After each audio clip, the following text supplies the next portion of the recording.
सगळ्यांना सप्रेम नमस्कार आणि गुड इव्हनिंग.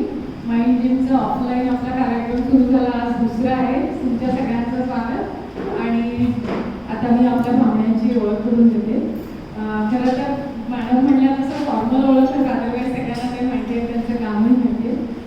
तर अतुल पेठे हे मराठी नाट्य लेखक, दिग्दर्शक आणि अभिनेते आहेत.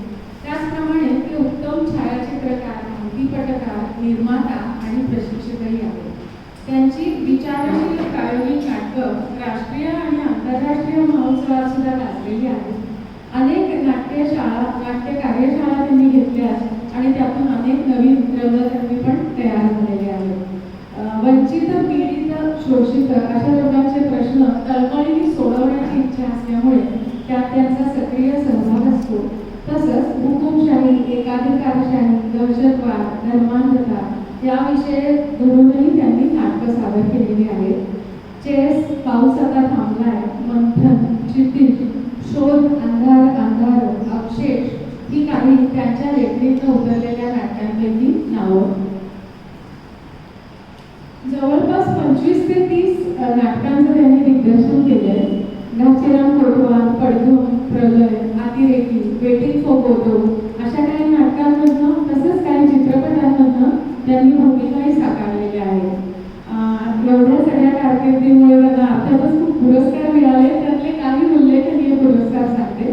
अरविंद देशपांडे दिग्दर्शन पुरस्कार, रंगरत्न पुरस्कार, महाराष्ट्र शासनाचा सर्वोत्कृष्ट व्यावसायिक नाट्य दिग्दर्शन म्हणून पुरस्कार, तसंच अमेरिकेतल्या महाराष्ट्र फाउंडेशनतर्फे डॉक्टर नरेंद्र दाभोळकर स्मृती पुरस्कार आणि श्रीराम लागू यांच्या रूपवेतर्फे मानाचा तन्वीर सन्मान 2018 हे त्यातले काही ठळक आपल्याला मी सांगितले.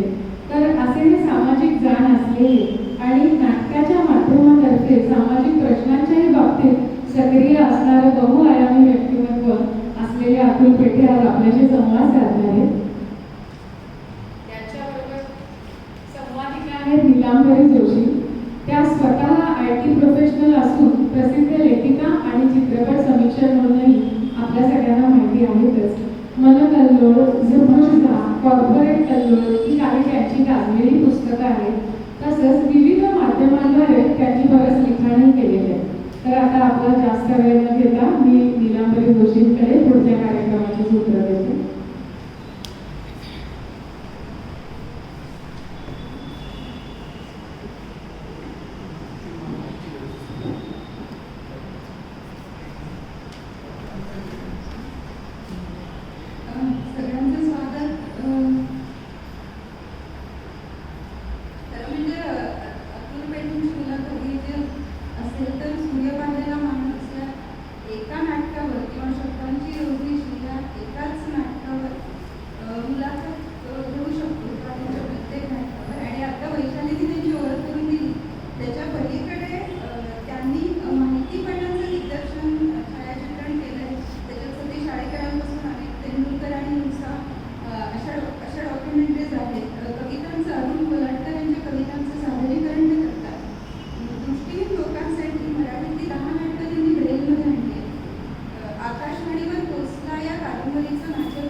असंच बोलणार आहे कारण हे जास्त कळणार आहे, पण त्यांना माईक वापरू दे कारण नाटकवाला आहे त्यामुळे विदाऊट माईक पोचू शकतो आमचा आवाज. त्यामुळे माझा आवाज तुम्हाला जास्त याच्यात तुमचा कॅच होईल असं माझं अंदाज आहे. होईल ना? हां. एक म्हणजे सुरुवातीला मनपूर्वक धन्यवाद की माइंड जिमच्या अनुराधाताईंनी मला इथे बोलवलं आणि काही माझे विचार इथे सांगायची मला किंवा आदानप्रदान करायची इथे मला एक संधी मिळाली. त्याचबरोबर निलंबरीताईंचे पण, कारण त्यांच्यासारखी व्यक्ती त्यांनी मला विचारलं तुम्हाला प्रश्न आधी पाठवू का? म्हटलं काही पाठवा, कुठलेही कोड्यात टाका, काही प्रॉब्लेम नाही. तर कुठलेही ते काय विचारणार आहे हा प्रत्येक वेळेला माझ्यासाठी एक नवीन भीतीचाच, म्हणजे मगाशी त्यांनी जे सांगितलं बोर्डम म्हणून पण भीती नक्की वाटणार आहे. तर आणि इथे प्रेक्षकात सुद्धा आपल्या मित्रमंडळीत सुद्धा रेणुताई आहे, राजीव आहे आणि अनेक लोक इथे बसलेत की ज्यांची कदाचित मला नाव माहीत नाही. पण मनपूर्वक धन्यवाद. आशा करतो की तुमच्या सगळ्या घरचे अतिशय फिट असतील. ओके, त्यांनी जोरदार अभ्यास केल्यामुळे कुठल्या मुलाखतीत मी म्हणले मला आठवत नाही, पण बोर्डम वगैरे व्हायचा किंवा भीती वाटायची ती मला शाळेची वाटायची आणि अभ्यासाची वाटायची आणि ते हळूहळू बाहेर पडलो त्यांना. त्यात काही एवढं अवघड नसतं, कुठेतरी एखादं बक्षीस मिळतं शाळेमध्ये. म्हणजे गणिताचीच भीती वाटायची, कारण गणित शिकवणारे शिक्षक आणि आपल्याकडे भूमिती आणि आपल्याला ते काही येईल असं वाटायचंच नाही. आपल्याला भीती वाटते ती अनेक कारणांनी वाटते. म्हणजे आपली एक सामाजिक परिस्थिती असते, राजकीय परिस्थिती असते. म्हणजे तेंडुलकरांच्या कन्यादान नावाच्या नाटकामध्ये अरुण आठवले हा दलित पात्र जेव्हा त्यांच्या घरी जातो नाथ देवळालीकरांच्या, तेव्हा त्याला भीती वाटते. ती भीती का वाटते? तर इतकं मोठ्या घरामध्ये मला आवाजच काढता येत नाही. तर सामाजिक भीती पण असते, दबाव पण आपल्या आवाजावर असतात. म्हणजे आमच्याकडे व्हॉइस कल्चरला जेव्हा मुलं येतात तेव्हा माझा आवाज संकुचित आहे, दाबलेला आहे असं विचारतात, तेव्हा तो फक्त आवाज चोरलेला शरीराने नसतो, तो मनानेच चोरलेला आवाज असतो. त्या मनावर राजकीय, सामाजिक, आर्थिक दडपणं असतात आणि म्हणून तो आवाज चोरला गेलेला असतो. त्या भीतीतनं तो मुक्तता आपल्याला मिळू शकते आयुष्याच्या टप्प्याटप्प्याला. आपल्याला चांगली माणसं, चांगली पुस्तकं, आपला चांगला विचार, योग्य विचार, विवेकी विचार, एखाद्या चळवळीशी आपलं नातं असणं, या सगळ्याच्यातनं आपला आवाज बुलंद होऊ शकतो. माझा आवाज पूर्वीचा असा नव्हता. तो पुण्यातला शनिवार पेठेतला आवाज होता. त्याच्यातही पूर्वीच्या घरी मी 6वा मुलगा असल्यामुळे माझ्याकडे आईवडिलांचं तसं फारसं लक्ष नव्हतं, म्हणजे त्यांना लक्ष द्यायला वेळच नव्हता. त्यामुळे कुठल्या शाळेत जातोय आणि आताची जे खूप केअरफुल पालक असतात तसे माझे वडील आणि आई केअरलेस नव्हते, परंतु फार काही आपल्या मुलाला किती मार्क पडतायत वगैरे असं काही नव्हतं. त्यांना लवकरात लवकर एक मुलगा कुठेतरी नोकरीला लागावा एवढंच वाटत होतं आणि ती मला वाटतं त्यांच्या काळजीपोटी हे होती. आणि मला नोकरी आणि शालेय चौकटीत रसच नव्हता.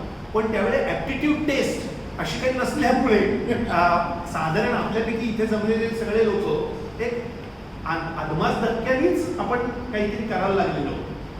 दुर्दैवाची गोष्ट अशी आहे आपल्या समाजामध्ये की सगळ्या योगायोगाने गोष्टी करतात. आपल्याला जिथे पोचायचं आहे तर ते आपल्याला ठिकाण आपल्याला कोणी सांगणारं नसतं किंवा ती ठिकाणं आपल्याला सापडत नाही. ती जर ठिकाणं आपल्याला योग्य ठिकाणी सापडली तर मला वाटतं तो योगायोगाचा किंवा कुठे तुम्ही जन्माला आलाय याचा भाग राहत नाही, तर तो एक सहज भाग आहे. माझ्या आयुष्यातली भीती, माझ्या आयुष्यातला कंटाळा, मला शाळेचा कंटाळा यायचा, मला शाळेची भीती वाटायची, पण ती हळूहळू मला नाटक नावाचं माझं क्षेत्र सापडल्यामुळे त्या भीतीचं रूपांतर आत्मविश्वासात झालं आणि कंटाळ्याचं रूपांतर प्रेमात झालं.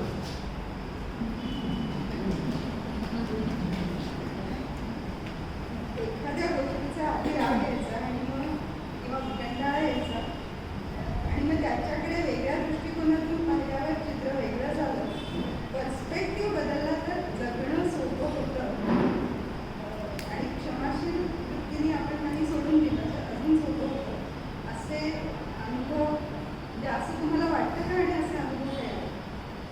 खूप. म्हणजे मला असं वाटतं की आपण सगळे स्खलनशील असलो हे आधी मान्य केलं पाहिजे. आपल्याकडे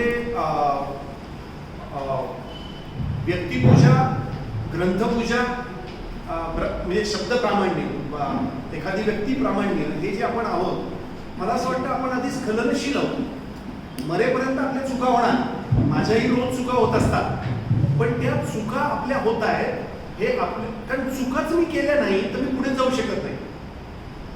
आणि रदोकर्वे म्हणायचे त्याप्रमाणे मला चुकाच करण्याचं स्वातंत्र्य पाहिजे. स्वातंत्र्य कसलं पाहिजे? तर चुका करण्याचं पाहिजे. आता ती चूक खून करणं आणि बलात्कार करणं अशी नव्हे, पण ते जरी झालं तरी मग मला शिक्षा भोगावी लागेल. म्हणजे त्याचे परिणाम पण आहेत, कॉज आणि इफेक्ट दोन्ही आहेत. तर त्यामुळे मला वाटतं की चुका या होत राहणार असं माझं मत आहे. माझ्या तरी चुका होतात, मी हर घडी रोज नव्याने शिकतो आणि ते शिकवणार कोणी असू शकतं. आमच्याकडे नाटकामध्ये नवीन आलेला मुलगा, कारण कलेमध्ये म्हणजे जास्त करून नाटकामध्ये भूतकाळ नावाच्या गोष्टीला काही अर्थ नसतो.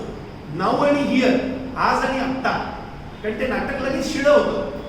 त्या नाटकाला आपण असं म्हणू शकत नाही, म्हणजे त्यांना अनुभव येतो, क्राफ्ट्समनशिप वाढू शकते. पण 16 वर्षाचा मुलगा 21 वर्षाचा मुलगा ज्ञानेश्वरी लिहू शकतो आणि त्याचा संबंध 80 वर्षाच्या म्हाताऱ्याशी नाही, हे लक्षात ठेवलं पाहिजे. इंग्लिशमध्ये एक म्हण आहे, काही लोक 20व्या वर्षीच मरतात, त्यांची उत्तरक्रिया 70व्या वर्षी होते. याचा अर्थ आपण ओळखला पाहिजे, कारण आपण 20व्या वर्षीच मेलेले असतो. कारण आपल्याला विठ्ठलरामजी शिंदे म्हणायचं तसं की आपलं शिक्षण संपूर्णतः हे नोकरी करण्यासाठी आहे. ज्ञानाची आपल्याला उत्सुकता नाही, शोधाची उत्सुकता नाही. श्याम मनोहरांची कादंबरी आणि कळ नावाची आहे की त्याच्यामध्ये आपलं संपूर्ण जगणं हे का या प्रश्नाला निगडीत नाही आहे. म्हणजे फळ पडलं तर का फळ पडतं. आम्ही कार्यशाळेमध्ये असं म्हणतो प आणि फ हे दोन ओष्ठव्य शब्द आहेत, पण ते वेगळे कशामुळे होतात हे बघण्याची आमच्याकडच्या लोकांची उत्सुकता नाही. पण मला असं वाटतं उत्सुकता असेल तर चुका होतील, आणि जर चुका झाल्या तर उत्सुकता बरकरार राहील, तुम्हाला नवनवीन गोष्टी शिकायला. त्यामुळे मला असं वाटतं की रोज नाटकाचा प्रत्येक प्रयोग हा काहीतरी चूक असणार असतो. नाटकाचा कुठलाही प्रयोग परफेक्ट नसतो. 100% नाटक यशस्वी झालं असं मला वाटत नाही. चुकून होतं ते प्रेक्षक आणि कलाकारांच्या योगायोगात नव्हतं. ते कसं होतं काही सांगता येत नाही. लॉरेन्स ऑलिव्हियेला एकदा प्रश्न विचारला एका मुलीने, sir what is your method of acting. Laurence Olivier अतिशय महत्वाचे नट आहे. तर तो म्हटला म्हणजे तिने विचारलं what is your method of acting, तुमची ऍक्टिंगची पद्धत काय किंवा सूत्र काय. तर लॉरेन्स ऑलिव्हियेने तिच्याकडे बघितलं, ते म्हटले if it works that's my method. If it works that is my method. Method अशी मी ठरवलेली नाहीये, त्या दिवशी काय वर्कआउट होईल सांगता येत नाही. त्यामुळे मला असं वाटतं की या छान गोष्टींना मोकळेपणानं सामोरं जाणं, आयुष्याला मोकळेपणानं सामोरं जाणं, आयुष्य नावाच्या गोष्टीतल्या 7 आंधळ्या आणि हत्तींसारखं आपल्याला जो पाय लागेल त्याच्यावरनं आपण हत्तीची संकल्पना करणं, आयुष्याला तपासणं मला गरजेचं वाटतं. त्यामुळे आयुष्यात येणाऱ्या चांगल्या वाईट, अतिशय कडवट, अतिशय वेदनादायी गोष्टींना आपण सजगपणे सामोरं जाणं हे मला जास्त गरजेचं वाटतं. लॉरेन्स ऑलिव्हियेचं नाव घेतात, एक छोटा किस्सा पटकन सांगते तुम्हाला चालेल. मॅरेथॉन मॅन नावाचं लॉरेन्स ऑलिव्हिये आणि डस्टिन हॉफमनचा चित्रपट आहे आणि त्याच्यात डस्टिन हॉफमनला तो खूप दमला आहे, त्याला खूप टॉर्चर झाला आहे आणि असं दिसायचं होतं आणि तो खूप त्याच्यासाठी रोज प्रयत्न करत होता. तो 2-3 दिवस उपाशी राहिला आणि बरेच काय काय उद्योग करत होता. आणि लॉरेन्स ऑलिव्हियेनी त्याच्यात एका डेंटिस्टचं काम केलं होतं आणि आपण आता सायकॉलॉजीचं बोलतो म्हणून त्याला तो ओडोंटोफोबिया कसा निर्माण होतो त्याच्यासाठी या चित्रपटातला लॉरेन्स ऑलिव्हियेचा डॉक्टर जे सेम स्पेलिंग सी पासून तर तो बघण्यासारखा. तर लॉरेन्स ऑलिव्हिये सेटवर डस्टिन हॉफमनला म्हणला की हे सगळं करण्यापेक्षा तू ऍक्टिंग का करत नाहीस. व्हाय डोंट यू ट्राय ऍक्टिंग असं तो म्हटला. तर पुढचा प्रश्न म्हणजे 2 प्रश्न एकत्र आहेत. स्ट्रेस मॅनेजमेंटवर आहे की निरनिराळ्या भूमिका, आता मी निरनिराळ्या भूमिका म्हणजे निरनिराळ्या व्यक्तिरेखा पण म्हणते वेगवेगळ्या नाटकातल्या. आणि आपण सुरुवातीला म्हटलं तसं की लेखक, दिग्दर्शक, छायाचित्रकार, मूर्तिपटकार अशा पण भूमिका म्हणजे तर या दोन्ही विभागांना ताण कितपत येतो, म्हणजे अँझायटी मॅनेजमेंट आणि स्ट्रेस मॅनेजमेंट हे तुम्ही कसं जमवता. आणि पर्टिक्युलरली काही व्यक्तिरेखांची जर उदाहरणं देता आली की याचा ताण आला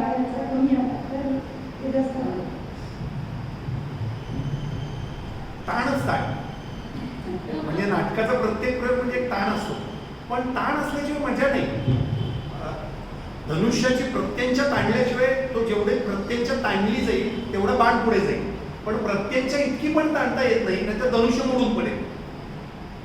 तबला सुरात लावायचा आहे तर त्याची हातोडी मारतात, ती हातोडी वाटते तिथे मारून नाही चालत, नाहीतर त्याचं कातड तुटेल. त्यामुळे ताण हा प्रत्येक गोष्टीत असतो, तो असल्याने फायदा पडवतो. If it works that is method, हे विसरायचं नाही. तर त्यामुळे मला नाही वाटत की ताण प्रत्येक गोष्टीत असतो, ही पहिली गोष्ट. आता ताणाकडे मी बघतो कसं, ताणाचं नियोजन मी कसं करतो हा खरा प्रश्न आहे. मला काही लहानपणापासून ताणाचं नियोजन करता आलं आणि अजूनही करता येतं असं मला वाटत नाही. मी ए टाईप पर्सनॅलिटी वगैरे असं म्हणतात ना, त्यातला होतो लहानपणापासून. म्हणजे मला सगळं कळलं आणि लाथा खात खात शिकत गेलो खरं सांगायचं तर. त्या बाबतीत मी एकदम गाडगे महाराज पंथातला आहे. गाडगे महाराज एकदा गाडीने चालले होते, त्यांच्याबरोबर त्यांचा शिष्य म्हणूया होता, आणि तिकीट काढायला बुवांकडे पैसे नव्हते, कीर्तन करायचे आणि आपल्याला माहिती आहे सामाजिक कीर्तन करायचंय. अचानक TC आला, तो म्हणला कुठे आहे तुमचं तिकीट? तर बुवा म्हणलं नाही असंच आहे. ते म्हणले असं नाही. ते म्हणले चुकलं, काय करू, शिक्षा सांगा, पुढच्या स्टेशनवर उतरा, चालते वा. ते उतरले, थांबले काही वेळ, पुढची गाडी आली, त्याच्यात बसले, परत हाच घडलं. ते म्हणले पुढच्या स्टेशनला उतरा. तो शिष्य म्हणलं काय चाललंय? ते म्हणले बघ, एक लाथ बसली की एक स्टेशन पुढे जाते की नाही, एक लाथ बसली की एक स्टेशन पुढे. याप्रमाणे मी तरी आयुष्यात शिकत गेलो. नाटकवाले आमच्याकडे, मी ज्यांचे अनेक लोकांच्या बरोबर मी नाटक केलं, म्हणजे मगाशी त्यांनी उल्लेख केला घाशीराम कोतवाल, त्याच्यात इतक्या वेगवेगळ्या प्रकारचे लोक बघितले. आणि आता माझं वय आहे, ज्या टप्प्याला मी हे बोलतोय त्याच्यात मी हे बोलू शकतो, पण ते करत असताना आणि जगत असताना मात्र आपल्याला कळतच असं नाही, बिलकुल कळत नाही. तुम्हाला मला एकदा मजा येत असते, त्यामुळे मी कधीतरी 16 तास 18 तास पण कामं केली आहेत. त्याचे परिणाम, दुष्परिणाम मला भोगावे लागले. रात्री अपरात्रीची जागरण आणि मॅडनेस होता, पण तो अत्यंत जॉयफुल मॅडनेस होता. सुदैवानं मी काही दारू पिऊन किंवा गांजा चरस अशा नादी नव्हतो, पण अशा नादी होतो की त्या नादामध्येच कधी रात्र उलटायची कळायचं नाही. पण तरी सुद्धा शरीर नावाचं एक यंत्र आहे आणि ते आपण जपलं पाहिजे. ते जपण्यासाठी आपल्याला काही शिस्त किमान असली पाहिजे. हे मला अनेक लोकांपासून कळलं, डॉक्टर लागूनपासून कळलं. आता डॉक्टर लागून तरी लहानपणापासून कुठे कळलं होतं, त्यांनाही 50 वर्षी हार्ट अटॅक आला होता. तेही असंच शिकत असतं. तेव्हा माणसं पुढच्याच ठेस मागचा शहाणा या नियमाने, किंवा स्वतःला ठेच स्वतः शहाणा या नियमाने ते करत असतात. मी तरी तसाच शिकलो. ताण येत असतात. नाटकाचा कुठलाही प्रयोग हा ताणाशिवाय जात नाही. आत्ता इथे मुलाखत आहे, तरी त्या मुलाखतीचा पण एक छोटासा ताण असतो. आता काय आहे, ऍक्टिंग बरं करता येतं आणि काय साधारण प्रश्न विचारणार आहेत हे अंदाज असतो आणि नाही म्हणता येतं. आता हे शिकलोय की मला यातलं माहित नाही, आणि काही विचारलं की हा पूल कसा बांधला, तर मी म्हणेन सॉरी मी त्यातला नाहीये. हे प्रामाणिक उत्तर देण्याची आपल्याला कळतं ना एक दिवशी की it is not my cup of T, एवढंच मुद्दा. नाहीतर तो ताण येईल ना आपल्याला की आपल्याला ऍक्टिंग करावी लागते की आपल्याला जगातलं सगळं माहिती आहे. तर ते जगातलं सगळं माहीत नाही हे सॉक्रेटिसनी सांगितलं. त्यामुळे सॉक्रेटिसमुळे पण माझा ताण गेला. असे विविध लोकांमुळे ताण जात असतात. तुकारामांमुळे गेला. आपण जे जे वाचतो त्याच्यामुळे ताण जातो. नवीन मुलं असतात त्यांच्याकडे बघून सुद्धा ताण जातो, कारण ते चिल असतात, ते कूल असतात, ते यो असतात. आपण जर डोळे उघडे ठेवले तर खूप मजा येते. नवीन मुलं आपल्याला शिकवतात, त्यामुळे चिल घ्या, आता एवढं करू नका असं ते त्यांची त्या भाषेमध्ये ते म्हणतात. त्यामुळे मला असं वाटतं की ते ताण घालवण्याच्या आपापल्या पद्धती आहेत. नाटकामध्ये आता उदाहरण द्यायचं ठरलं, आमच्याकडचे नट अचानक ताण आलेली, म्हणजे वाटते ते वागतात पण स्टेजवर. एका नाटकात एका नटाने अचानक नाही ती हालचाल केली आणि त्याचं कोपर मला लागलं आणि माझा गुळणा फुटला. आम्ही दोघंच होतो नाटकात. तर जे ठरलेलं नव्हतं, पण अँझायटी लेवल इतकी असते, ॲड्रेनलिन लेवल एवढी वाढते, कारण पॅक होता शो आणि त्याच्यासमोर काहीतरी करताना त्यांनी पण चुकून केलं असेल, चुकून घडला. ॲक्सिडेंट ऑलवेज ॲक्सिडेंट, त्याला काय लॉजिक काय नसतं. आता ते झाल्या झाल्या माझ्या नाकातनं जे रक्त यायला लागलं त्या क्षणी मला कळायला लागलं, पण तोंडात मी गुळणी करून टाकायला लागलो भरतनाट्यमध्ये राहतो. अरे गुळणा फुटलाय. आणि आता काय करायचं, हे फ्रॅक्शन ऑफ सेकंदात माझ्या डोक्यात सुरू झालं. तिथला टॉवेल घेतला, मी दाबला, सगळं झालं. काही सेकंदात माझ्या असं लक्षात आलं की लहानपणी मला गुळणा फुटल्यानंतर आडवे झोपा असं सांगितलेलं असतं. त्यामुळे मी स्टेजवर आडवा झालो. मला हे दिसत होतं की विंगेमध्ये धावपळ सुरू झाली आहे आणि प्रेक्षकांमध्ये विजय तेंडुलकरांपासून सगळे लोक बसलेले होते. मी ज्या क्षणी झोपलो त्या क्षणी रक्त थांबलं होतं आणि मी ते मान वर केली. आता हे मला कसं सुचलं तत्क्षणी, तर नट हा अष्टावधानी असावा लागतो. कलाकार अनेक लोकांचा असा गैरसमज आहे की भूमिकेत बुडून जातात वगैरे. भूमिकेत बुडून जाणं वगैरे खोटं आहे. भूमिकेत बुडून गेलो तो प्रत्येक वेळा ऑथेल्लो डेस्डेमोनाचा खून करेल. मी खून करतोय असं दाखवायचंय आणि तिने खून होतोय असं दाखवायचंय. त्यामुळे माझं पूर्ण लक्ष आहे की माझा हात असा हलतोय, माझं बोट असं आहे, तर्जनी आणि अंगठा असाच आहे, माझा आवाज तुमच्यापर्यंत पोहोचतोय, त्या आवाजामुळे माझा आवाज घुमणार आहे, हे सगळं मला आत्ता कळतंय. त्यामुळे एकाच वेळेस मी रिहर्सल पण करतोय, एक्सरसाइज पण करतोय. आमचे डॉक्टर राजीव शाणेपणी म्हणायचे की तुम्ही जर अलर्ट असाल तर प्रत्येक क्षणी तुम्ही व्यायाम करू शकता. म्हणजे मी असं असं बोट करतोय तर हे पण मला कळतंय, अतुल पेठे असं असं करतोय. त्यामुळे माझा कंसात त्याला साक्षी भाव म्हणतात बुद्धिस्ट फिलॉसॉफीमध्ये, तो आमच्याकडे नाटकात असल्याशिवाय आम्हाला नाटकच करता येत नाही. आम्हाला नाटकच करता येत नाही. त्याच्या मी जवळ किती जातो, म्हणजे हा बॅलन्स किती करतोय की तुम्हाला मी पूर्ण बुडलेला वाटतोय, पण बुडलेला असतो तर मला तक्षणी सुचलंच नसतं. बुडलेला असतो तर मी माईकच्या आत जाऊन माईक तोडला असता. असं काही होत नाही, तसं करायचं नसतं. हे टप्प्याटप्प्याने कळतं. त्यामुळे आपले ताणांचं नियोजन, ऍक्च्युली ताण येतात, प्रचंड येतात, मग त्याच्यावर उपाय पण सुचतात. कधी कधी वयपरत्वे पण अनेक गोष्टी होतात. काही वेळा हेरिडेटरी पण गोष्टी असतात. म्हणजे अनेकदा माझं मीठ कमी होतं, मग मी मिठाचं एक पुडी ठेवलेली असते, ते मीठ खाल्लं की बरं वाटतं, किंवा शहाळं प्यायलं की बरं वाटतं. हे टप्प्याटप्प्याने कळलं. कधीतरी जास्त स्ट्रेस घेतले मी, मला किती त्रास झालाय हे मला माहिती आहे. पण म्हणजे दाभोळकर गेले, त्याच्यानंतर एक नाटक करायचं होतं, तिथे 2 झाली, 2ची 4 झाली, 4ची 8 झाली आणि 8ची 16 झाली. आणि आलेल्या लोकांना सकाळी 6 ते रात्री 2:30 वाजेपर्यंत मी बोलत असायचो. आता ही एनर्जी बोलत असताना आपण जी घालतो त्यांनी आपल्या कॅलरीज बर्न होतात, आपल्या शरीराला त्रास होतो. हे तेव्हा कळत असून मला कळत नव्हतं की हे थांबवायचं कसं.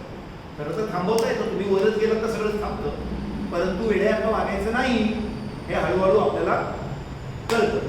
पण त्याच्यातनं आपल्याला वेगळी ऊर्जा पण मिळते, कारण आपल्याला काम करायचं असतं. स्ट्रेस प्रत्येकाला येतो. चित्र काढणाऱ्या माणसाच्या तो श्वास रोखून धरून तो स्ट्रोक मारत असतो. तर श्वासावरचं नियंत्रण म्हणजे काय, तर अनेक लोक, हे माझे गुरु आहेत, डॉक्टर लागू असतील, शारंगपणी असतील, आमचा समीर कुलकर्णी असतील, अनेक लोक शिकवतात आपल्याला, प्रचंड शिकवतात. वाचून आपल्याला कळतं, पाहून कळतं, ऐकून कळतं. आपल्याला फक्त आपली पंचेंद्रिय उघडी ठेवायची असतात. नाटकाच्या प्रयोगामध्ये सतत जागृत राहावं लागतं. याचे किस्से सांगणं हा आत्ताचा मला वाटतं हेतू असू नये. मला ते किस्से सांगायचे नाहीये, परंतु खूप गोष्टी असतात, ताण येत असतात. ट्रॅफिक असताना आपल्याला रस्ता क्रॉस करायचा आहे तर किंचित ताण येतो. ताणाचं नियोजन करायला शिकणं ही सगळ्यात महत्वाची गोष्ट आहे. आणि ते ताणाचं नियोजन करायला तुमचे मित्र, तुमचं पुस्तक, तुमच्या आजूबाजूची सांस्कृतिक गोष्टी आपल्याला उपयोगी पडतात. 1 नंबर 2, मी ज्याच्या माझ्यावरच्या रिस्पॉन्सिबिलिटीज ज्या असतात, ॲज अ डिरेक्टर म्हणून, ॲज अ ॲक्टर म्हणून, कुठे मी फोटोग्राफी करत असेल तर तेवढ्या वेळामध्ये, कारण नाटकामध्ये समूह कला आहे, लोकांना ट्रेन करणं, लोकांना संवाद करणं, तो संवाद कशातनं होत नाही हे बघणं, विसंवाद कशातनं होतं हे कळणं, हे हळूहळू संवाद साधत असताना केलं जातं. आणि त्याच्यावर चिडून उपयोग नाही. आपली भाषा, आपले शब्द, आपली शब्द निवडण्याची योजना, की आपण कुठला शब्द कशामुळे विसंवाद झाला हे प्रत्येक वेळा बघण्यात मला आता तर खूपच रस येतो. आणि त्याची कारणं शोधण्यामध्ये, म्हणजे मी परवा एका मुलीला म्हटलं शहाळा, तर तिचा चेहरा ब्लँकच होता, कारण तिला शाळा म्हणजे काहीच कळलं नाही. एका मुलाला म्हटलं 6 इंच अंतर ठेव, तर त्यांना 6 इंच म्हणजेच कळलं नाही. आता मला चिडून नाही चालत, काय तुमची आत्ताची पिढी आहे वगैरे असं मी म्हणत नाही, पण त्यांच्या पिढीचे प्रश्न त्यांचे नसून त्यांच्या आईबापांचे, त्यांच्या आईबापांचे. ही सुरुवात लागण खूप पूर्वी झाली आहे, नाही का? मला चिडून काय करणार? त्यांना कळलं पाहिजे. त्यामुळे माझा प्रेक्षक जो येत असतो, तुमच्यापैकी कितीतरी लोक माझ्या नाटकाला आलेले आहेत, त्यांना नीट सूचना लावलेल्या असतात. टॉयलेटकडे तर कुठे टॉयलेट, टॉयलेट कुठे, पण टॉयलेट नीट आहे गेली, टॉयलेटला गेल्यानंतर दार नीट लागते गेली, नाही ते शिट्टी मारत बसावं लागतं टॉयलेटमध्ये, त्याला भांडण असतं. या सगळ्या गोष्टी आपल्याला बघाव्या लागतात. आणि भारत हा अशा अर्थाने विकसनशील आहे हे तिथे कळतं, तर चिडून चालत नाही. तर मला असं वाटतं की बघण्याचा पर्स्पेक्टिव्ह, नजर बदलणं म्हणजे काय, कारण हा शब्द नेहमी येतो की दृष्टिकोन बदला, पण म्हणजे काय करा, जीवनशैली बदला म्हणजे काय करा. ही वाक्य आहे, पण त्या वाक्यांच्या मुळात जाणं आणि स्वतःला तपासून बघणं हे मला जास्त गरजेचं वाटतं. पूर्ण विराम. म्हणजे स्ट्रेस रवींद्र दाभोळकरांचं तुम्ही नाव घेतलं, ते घेतल्यानंतर तुम्ही जे एफर्ट्स घेतले त्याच्याबद्दल थोडं सांगणार असतं. ऍक्च्युली त्याच्याविषयी पुस्तक लिहिलंय रिंगण नाट्य म्हणून, त्याच्याविषयी बरंच लिहून आलंय कमी शब्दात, कारण मी जास्त शब्द सांगणार नाही, कारण ते लिहिलेलं आहे आणि तुम्ही सगळी लोक वाचणार या, त्यामुळे वेळ घालवूया नको, आपण अधिक मोठ्या वेगळ्या प्रश्नाने मिळूया. दाभोळकर आपले मित्र होते, ते मित्र नसते तरी मी रस्त्यावर आलो असतो, कारण एका माणसाचा दिवसाढवळ्या खून होतो जो विवेकी माणूस आहे, तर त्याच्यात माझी काही सामाजिक जबाबदारी आहे. मला असा नेहमी प्रश्न पडतो की माझ्या आजोबांचे आजोबा नेमके काय करत होते. 1811ला पेशवाई उडाली तेव्हा माझे पूर्वज काय करत होते, स्वातंत्र्य मिळाले तेव्हा माझे पणजोबा काय करत होते का नव्हते गांधीजींच्या, का ते काहीतरी करत होते. तर जेव्हा माझे नातवंड म्हणतील की या समर काळामध्ये, या प्रचंड मोठ्या काळ्या कालखंडामध्ये माझे आजोबा काय करत होते, तर त्या विचाराला असं जर वाटलं की आपले आजोबा काहीतरी बरं करत होते, तर मला बरं वाटेल, कारण आपल्या प्रत्येकाची काहीतरी जबाबदारी आहे आणि ती जबाबदारी आपण आपल्या माध्यमातून केली पाहिजे असं मला वाटतं. मध्यम वर्ग हा पूर्वीचा जो होता तो आता मध्यम वर्ग न राहून आता उच्च मध्यम वर्ग झाला आणि त्या उच्च मध्यम वर्गाचं आणि खालच्या वर्गाचं नातंच न राहिल्यामुळे तुटलं पण आलंय, दऱ्या पडल्यात, आर्थिक दऱ्या पडल्यात, सामाजिक दऱ्या पडल्यात, राजकीय दऱ्या पडलेल्या आहेत. त्यामुळे दाभोळकर गेले तर काय, तर दाभोळकर गेल्यानी काय नुकसान झालंय. म्हणजे सॉक्रेटिस त्याच्यात असं म्हणतो की मला मारल्यामुळे मारणार म्हणजे मेलेल्याचं तर नुकसान होतच, कारण तो मरतोच, पण सगळ्यात जास्त नुकसान मारलेल्यांचं होतं. ज्यांनी दाभोळकरांना मारलं त्यांना कळत नाही अजून की त्यांचं नुकसान काय झालं, कारण ऍक्च्युली त्यांच्यासाठीच दाभोळकर काम करत होते, पण ते काळाच्या ओघात कधीतरी कळेल. आणि दाभोळकरांच्या जयंत्या मयंत्या आणि मग फोटो लावून आरत्या हे करणारा आपला समाज असल्यामुळे काही दिवसांनी प्रातस्मरणीय दाभोळकर होतीलच.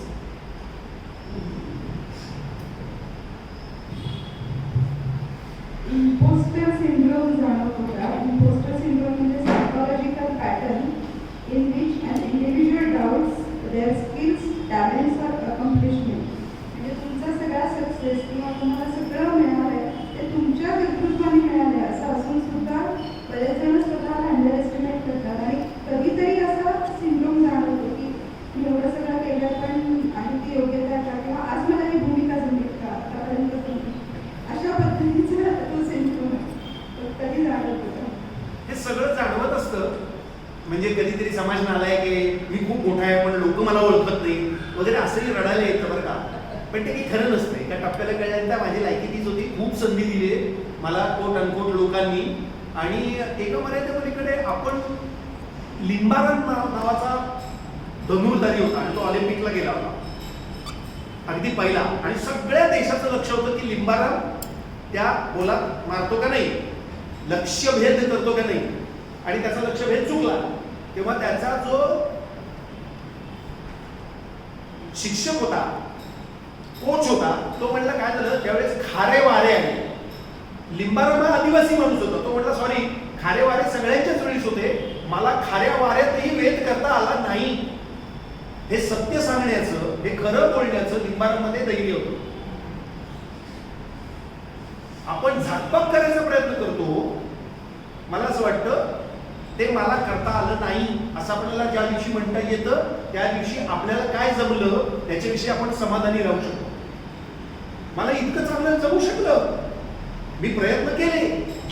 नंबर 1 उदाहरण. नंबर 2, बिहारमधल्या दशरथ मांझीचं ज्यांना उदाहरण माहितीये की अख्खा डोंगर 28 वर्ष चिन्नी आणि हातोड्याने फोडला. मग त्यांच्यापुढे आपण तर कोण? त्यामुळे 28 वर्ष कुठलीही तक्रार न करता डोंगर फोडत राहण्याचं काम. कारण पावसात, उन्हात, थंडीमध्ये तो लिंबारा, तो दशरथ मांझी, लोक वेडा म्हणत होते त्याला आणि त्याने डोंगर फोडला. मध्यंतरी एक बातमी होती की एका माणसाने कालवा खोदला एकट्याने. मला असं वाटतं ही उदाहरणं आपल्याच देशातली आहेत आणि एकटा माणूस काय करू शकतो हे आपल्याला जर माहीत असेल तर मला असं वाटतं अनेक गोष्टी सोप्या जातील. 1. नंबर 2, मला असं कधीच वाटलं नाही, कारण नाटकामध्ये इतकं यश हे सगळ्यांचं असतं. कारण नाटक ही समूह कला आहे. माझा प्रयोग माझ्यावर अवलंबून नाही, एकट्यावर. त्यामुळे मी छातीत भाले पुसून वगैरे घेत नाही. वाईट वाटतं बरं का, दुःखही वाटलंय, या फेजेसमधनं मी गेलेलो आहे. परंतु हळूहळू शहाणपण येतं. पहिल्या दिवशी काही कळत नाही. रांगणारं मूल पहिल्या दिवशी चालत नाही. ते किती प्रोसेसमधनं जातं. तसे आपण सगळे गेलेले आहोत. आता आपण एका वयाच्या विशिष्ट टप्प्यावर आल्यानंतर हे बोलतोय.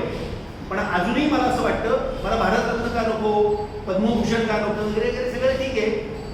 पण एक विषय लक्षात येतं, खूप मजा आहे. काम करण्यातच खूप मजा आहे आणि आपली त्याच्यातनं मुक्ती होती. शेवटी मला काय पाहिजे तर विस्डम पाहिजे, शहाणपण पाहिजे. कुठल्याही कलेचा अंतिम हेतू विस्डम असतो. आपल्यापुरता, लोकांना शिकवण्यापुरता नाही. त्याच्यात मीच अडकलो होतं काय मुद्दा आहे. त्यामुळे मला असं वाटतं की यश हे सगळ्यांचं आणि अपयश पण सगळ्यांचं. अपयश तरी का आपलं? आपण खूप प्रयत्न केले, मनपूर्वक आमचा प्रत्येक प्रयोग आम्ही करत असतो. पण सांगताच येते की प्रयोगाच्या आधीमध्ये सुद्धा काय होईल. पण समोर आलेला नट पुळा घेऊन आलाय, काय माहित असतं. अचानक दुपार असते आणि अचानक इथे एकदम ढग आले, ते वातावरण बदले आणि माझा आवाज पण बदले. अचानक दिवे घालवले तर आवाज पण बदले. कारण या सगळ्या सृष्टीचा परिणाम माझ्यावर होतोय. आता बाहेर काहीतरी वाचलं आणि त्यांनी खिडक्या बंद केल्या आणि तो आवाज बंद केला, याचाही परिणाम आणि हे अवेअरनेस मला होता. मग मी माझा आवाज कमी केला. हा परिणाम आपल्याला सतत होत असतो. आपलं आणि आजूबाजूच्या भवतालाचं सतत संघर्ष चालू असतो. तो संघर्ष परत समजून घेता आला आणि त्याच्याशी योग्य अर्थाने डील करता आलं तर मला असं वाटतं खूप मजा असते. आणि ही मजा काय आहे हे मात्र सांगता आलं पाहिजे. म्हणजे अनेक लोक विचारतात तुम्ही एवढं का दगडफोड करता, त्या नाटकात तुम्हाला काय मिळतं? मी म्हणतो काय मिळतं मला नाही सांगता येणार, पण नाटकाची म्हणजे किक बसते. किक चहा पिल्यानंतर काय होतं, किक बसते. वडा खावा असं का वाटतं, आई शपथ वडापाव असं तोंडाला पाणी सुटतं. तसं तोंडाला पाणी सुटतं नाटक म्हणल्यानंतर, प्रेक्षक आहे म्हणल्यानंतर तो खूपच सुटतं. ते अति सुटून पण चालत नाही, नाहीतर मी वाटेल ते बोलायला लागतं. त्यामुळे योग्य प्रमाणात पाणी सुटणं म्हणजे टाकी असते ना, ती हवी तेव्हा सोडता आली पाहिजे. मी खूप वेळ बोलून बसू शकतो, थांबा मी मध्ये मध्ये मला जाणतोय की अरे यांना उत्तर द्यायचे, एवढे प्रश्न काढले तरी. कुमार गंधर्व असं म्हणले होते की काही लोक असतात ना, ते गायक असतात, ते कळतं आपल्याला गायक आहे गायक आहे गायक आहे, सारखे ते गायनामध्ये असतात. किंवा तबलेवाला असतो तो कुठेही वाजवतो, इथे आहे ना, बघितलं तर तुम्ही कळतं तुम्ही तबला वाजवता का असं विचारतो. तर कुमारजींना विचारलं तुम्ही गायनात असं कधी दिसत नाही की जाता जाता उगाच एक लग्न घेतले ना, असं काही करत नाही.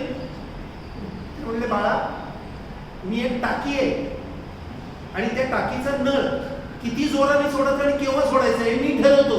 उगाच टाकी गळत बसलीये चालत नाही. छान आहे ना उदाहरण. तर त्यामुळे आपण आपल्या हातात ते कंट्रोलचं आहे. किती पाणी सुटलं पाहिजे आणि केव्हा खायचंय आणि किती खायचंय हे कळलं पाहिजे. ते कळलं नाही तर समुपदेशक आणि डॉक्टर्स असतात.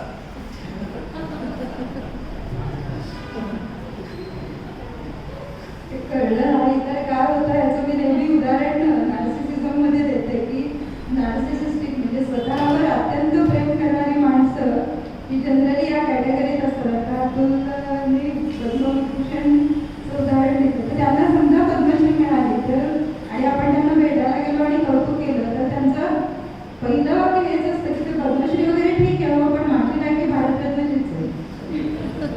तेव्हा त्यांना डॉक्टरांकडे नेलं पाहिजे लवकर. आपण डॉक्टरांकडे जायला हवे त्यांना मान्य नसतं. पुढचा प्रश्न असा आहे की या सगळ्याला धरून आपण आउटकास्ट आहोत असं वाटतं का आणि समाजात वेगळा विचार करणाऱ्यांबाबत हे घडतं कसं घडतं आणि त्यातून तुम्हाला एकाकीपणा येतो का त्याच्यावर मात कशी घेतात? मला ऍक्च्युली इथे बोलायला छान वाटतंय कारण खूप प्रश्न नवीन आहेत सगळे. कारण अन्यथा फार नाटकाचे प्रश्न असतात. लहानपण कुठनं गेलं मग आजोबा होते का घरी होते का पहिल्या नाटकात काय पण थँक्यू निलंबरी. आउटकास्ट वगैरे काय वाटत नाही. कशाला आउटकास्ट वाटतं? माझ्या बापाचा देश आहे, माझ्या बापाचा देश आहे. आउटकास्ट कशाने वाटतं? मला काही अप्रुटेड वगैरे वाटत नाही की काय ते माझं या समाजाचे नाटक. इतकं मराठी चांगलं कोणाला बोलता येतं का? एक इंग्लिश शब्द न वापरता मराठी बोलू शकतो. नंतर धनुर्धारी प्रत्ययांच्या वगैरे शब्द आता डिक्शनरी शोधावे लागतात. मला बिलकुल वाटत नाही. भारतात असो भारताच्या बाहेर असो the more you are local the more you will be global. जेवढा मी आत घुसलोय जेवढी माझ्या मुळं घुसली आहेत या जमिनीमध्ये तेवढं आपले बाप असतात ना आपल्या खांद्यावर. तुकाराम बिकाराम कशाला आहेत मग? ती जबाबदारी ऑलरेडी तुकारामांनी घेतली, महात्मा फुलेंनी घेतली. आपल्याला कशाला आउटकास्ट? त्यामुळे नाटकात आम्ही प्रायोगिकवाले आहोत. जरा ढकलल्यासारखं कधीतरी वाटतं, फेकल्या गेल्यासारखं वाटतं, पण आउटकास्ट वाटत नाही. खूप प्रेम करणारी माणसं, रिस्पेक्ट करणारी माणसं पण असतात. जरा तुमची पण अग्नी परीक्षा पाणी परीक्षा व्हायला पाहिजे ना. पहिल्याच दिवशी किती छान महत्वाचं असं नाही होणार. लोक जरा दुर्लक्ष करणार कारण तुम्ही लोकांना त्रास देणारच करतात ना, अस्वस्थ करणार करतात. हे लक्षात घेतलं पाहिजे. लोकांना गोड वाटते, छान छान मस्त आहे, हे आहे गोड आहे असं आमचं नाटक नाही. पण लोकही रेसिप्रोकेट करणार. हे दोन्हीकडनं पखवाज वाजत असतो, इकडनं आणि इकडनं. हे समजणं अत्यावश्यक आहे. माझं म्हणणं असं आहे, आकलन होणं. आपण कोण आहोत, आपण नेमकं काय करतो, आपला समाज काय आहे, समाजाची परिस्थिती काय आहे, आपण कुठल्या काळात जगतो, आपण काय वाचतो याचं आकलन आपल्याला होत आहे का? आपण अजून भाबडे असतो, आपण अजून नॉस्टॅल्जिक असतो, आपण अजून आपल्या काळातच असतो. आपल्याला आपलं सगळं फेकून देता येतं का आणि 2021 मध्ये जगता येतं का हा खरा प्रश्न आहे. आणि तो आमचं नाटक शिकवतो. कारण आमचं नाटक आत्ता आणि इथे असतं. पूर्वीचा प्रयोग मस्त झाला, या वाक्याला काही अर्थ नाही. पूर्वीचा सोडा, आत्ता 12:30चा प्रयोग छान झाला, आत्ता 6ला प्रयोग आहे, तो नव्याने भिडावं लागतं. तुम्हाला 12:30चा प्रयोग झाला म्हणून टेकन फॉर ग्रँटेड धरता येत नाही. मगाशी पहिल्या बॉलला 6 मारली म्हणून दुसऱ्या बॉलला 6 बसेल असं नाही, दांडी जाईल. आउटकास्ट वगैरे वाटत नाही. खूप लोक शिव्या घालतात. कोण मला कोकणचं ब्राह्मण म्हणतं, पण मी असं म्हणतो की आमचे राम बापट म्हणायचे की तुम्ही मला ब्राह्मण म्हणत असाल आणि कोकणचं ब्राह्मण म्हणत असाल तर तो तुमचा प्रश्न आहे, कारण तुम्ही जात पाहता, मी सोडली आहे. मला अनेक लोकांनी रस्त्यात अडवून विचारलंय की तुम्ही पेठे असून कसं काय वागता, तर त्यांच्या दृष्टीने ते कोकणचं ब्राह्मण असं असते. आता मी काही चिठ्ठी देऊ काही काय करू? पूर्वी मी सांगत तरी जायचो, आता म्हणतो की तेल लावत जा. तुम्हाला काय म्हणायचं तुम्हाला चॉईस आहे. Everybody has butts as well as opinions. प्रत्येकाला खुले आहेत त्याप्रमाणे मत आहे. प्रत्येक मताचा मी नाही सामना करू शकत. उचलली जीभ लावली टाळ्याला. आता आपण कोणाकोणाला सांगत जाणार? तेव्हा माझ्या कृतीत ना आणि माझ्या नाटकात ना मी ब्राह्मण आहे की नाही कळेल. त्याची सार्थ टीकाही तुम्हाला करता येईल. ती सार्थ टीका असेल तर मी नक्कीच सुधारेल, क्षमापण वागेल. आणि मी ब्राह्मण नाही याचं एकमेव उदाहरण सांगतो की मी क्षमा मागू शकतो. अस्सल ब्राह्मण क्षमा नाही मागत. निळू फुल्यांबरोबर राहून तुम्ही ब्राह्मण राहू शकता काय?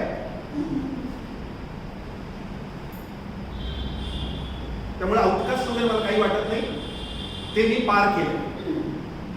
जर कोणी मला म्हटलं तुमचं नाटक कळलं नाही, ओके, नो प्रॉब्लेम, छान, आय रिस्पेक्ट यू, कळेल कधीतरी. किंवा माझं नाटक नीट नसेल, मीच मला दोष द्यायला तयार आहे. अरे बरोबर, तुम्हाला कळेल असं नाटक केलं पाहिजे, खरंय खरंय खरंय, कसं बरं करता येईल असं माझ्या डोक्यात चालू होतं. पण एका मर्यादेच्या पलीकडे मी काही दादा कोंडकेंसारखा खाली खाली खाली खाली येऊ शकत नाही. त्यामुळे जे मला करता येईल ते मी करेन, तुमचीही उंची वाढवायचा प्रयत्न करेन, हा मार्ग आहे. पण याचा अर्थ मी उच्चासनावर बसलोय हा माझा अहंकार नाही. कारण हे गोंधळ पण व्हायला लागतात की मी काहीतरी वेगळं करतोय आणि ते तुम्हाला कळत नाहीये. मी माझा परत परत परत क्रिटिकल अनालिटिकल टीकात्मक मूल्यमापन करत राहील. त्यामुळे आउटकास्ट वगैरे मला अजिबात वाटत नाही. दुसरा प्रश्न काय? एकाकी वाटतं का? एकाकी असणं आणि एकटं असणं याच्यात फरक आहे. मला हा समाज माझा जोडला गेलाय असंच वाटतं आणि ते माझ्या कामामुळे वाटतं. 35 वर्ष नाटक केल्यानंतर 1,500 लोक नट यांना बरोबर काम केल्यानंतर आणि साधारण आतापर्यंत आपण असं गृहीत धरूयात एक 20-25 हजार प्रेक्षकांनी माझं नाटक बघितलं असेल. माझं सुरू तर झाले ना, शिव्या घालणार का होईना पण झाले. आणि मला मुळातच माणसं आवडतात. काही लोक असे असतात की we love humanity but not humans असं एखादं वाक्य प्रसिद्ध आपल्या तोंडावर टाकतात. पण मला असं वाटतं आय लव्ह ह्युमन्स, कारण शेवटी ताटी द्यायला ह्युमन्सच लागतात, ह्युमॅनिटी नाही. I love humans with humanity असं का वाक्य नाही? कारण मी काही कोशात राहत नाही. मी या समाजाचा एक भाग आहे. या समाजाचा जो चिखल लागणार आहे तोही माझ्या शरीराला लागेल. गौतम बुद्धांना आत्मज्ञान मिळालं आणि ते परत समाजात आले, कारण आपल्या ज्ञानाचं विसर्जन हे तुम्हाला समाजातच करावं लागतं. तरच खऱ्या अर्थाने तुम्ही ज्ञानी झाला. हे गौतम बुद्धांचं तत्वज्ञान. त्यातलं तत्वज्ञानातला आपण एक चिमुकला भाग जर घेतला आपल्यासाठी का विना, तर हा समाज मला माझा वाटतो. I just love. किती माणसं दिसतात आणि हा फक्त गोड पर्स्पेक्टिव्ह म्हणून पण नाही की सगळं गोड दिसतंय. मी तिखट पण टीका करीन, मी तीव्र मतभेद सांगेन, माझा निषेधही सांगेन, कारण हा समाज माझा आहे. त्यामुळे मी एका भाषणात सांगितलं होतं, हिंदू बिंदू शिकवू नका. म्हणायचं झालं तर खरा हिंदू मी आहे आणि दाभोळकर म्हणायचं तसं खरे धार्मिक आम्ही आहोत. कारण आमच्या धर्माने आम्हाला शिकवलेलं आहे की मानवता हाच धर्म आहे. तुकारामांनी शिकवलंय. त्यामुळे तुमचं तुमच्या भाषी राहू द्या आणि खरे जे हिंदुत्ववादी असतील तेच हिंदू धर्माला बोलवतील असं परवा नेमाडे म्हणते, ते मला मान्य आहे. आत्ताच्या आधीच्या प्रश्नाला बरोबरच पुढचा प्रश्न आहे. घाबरलात का?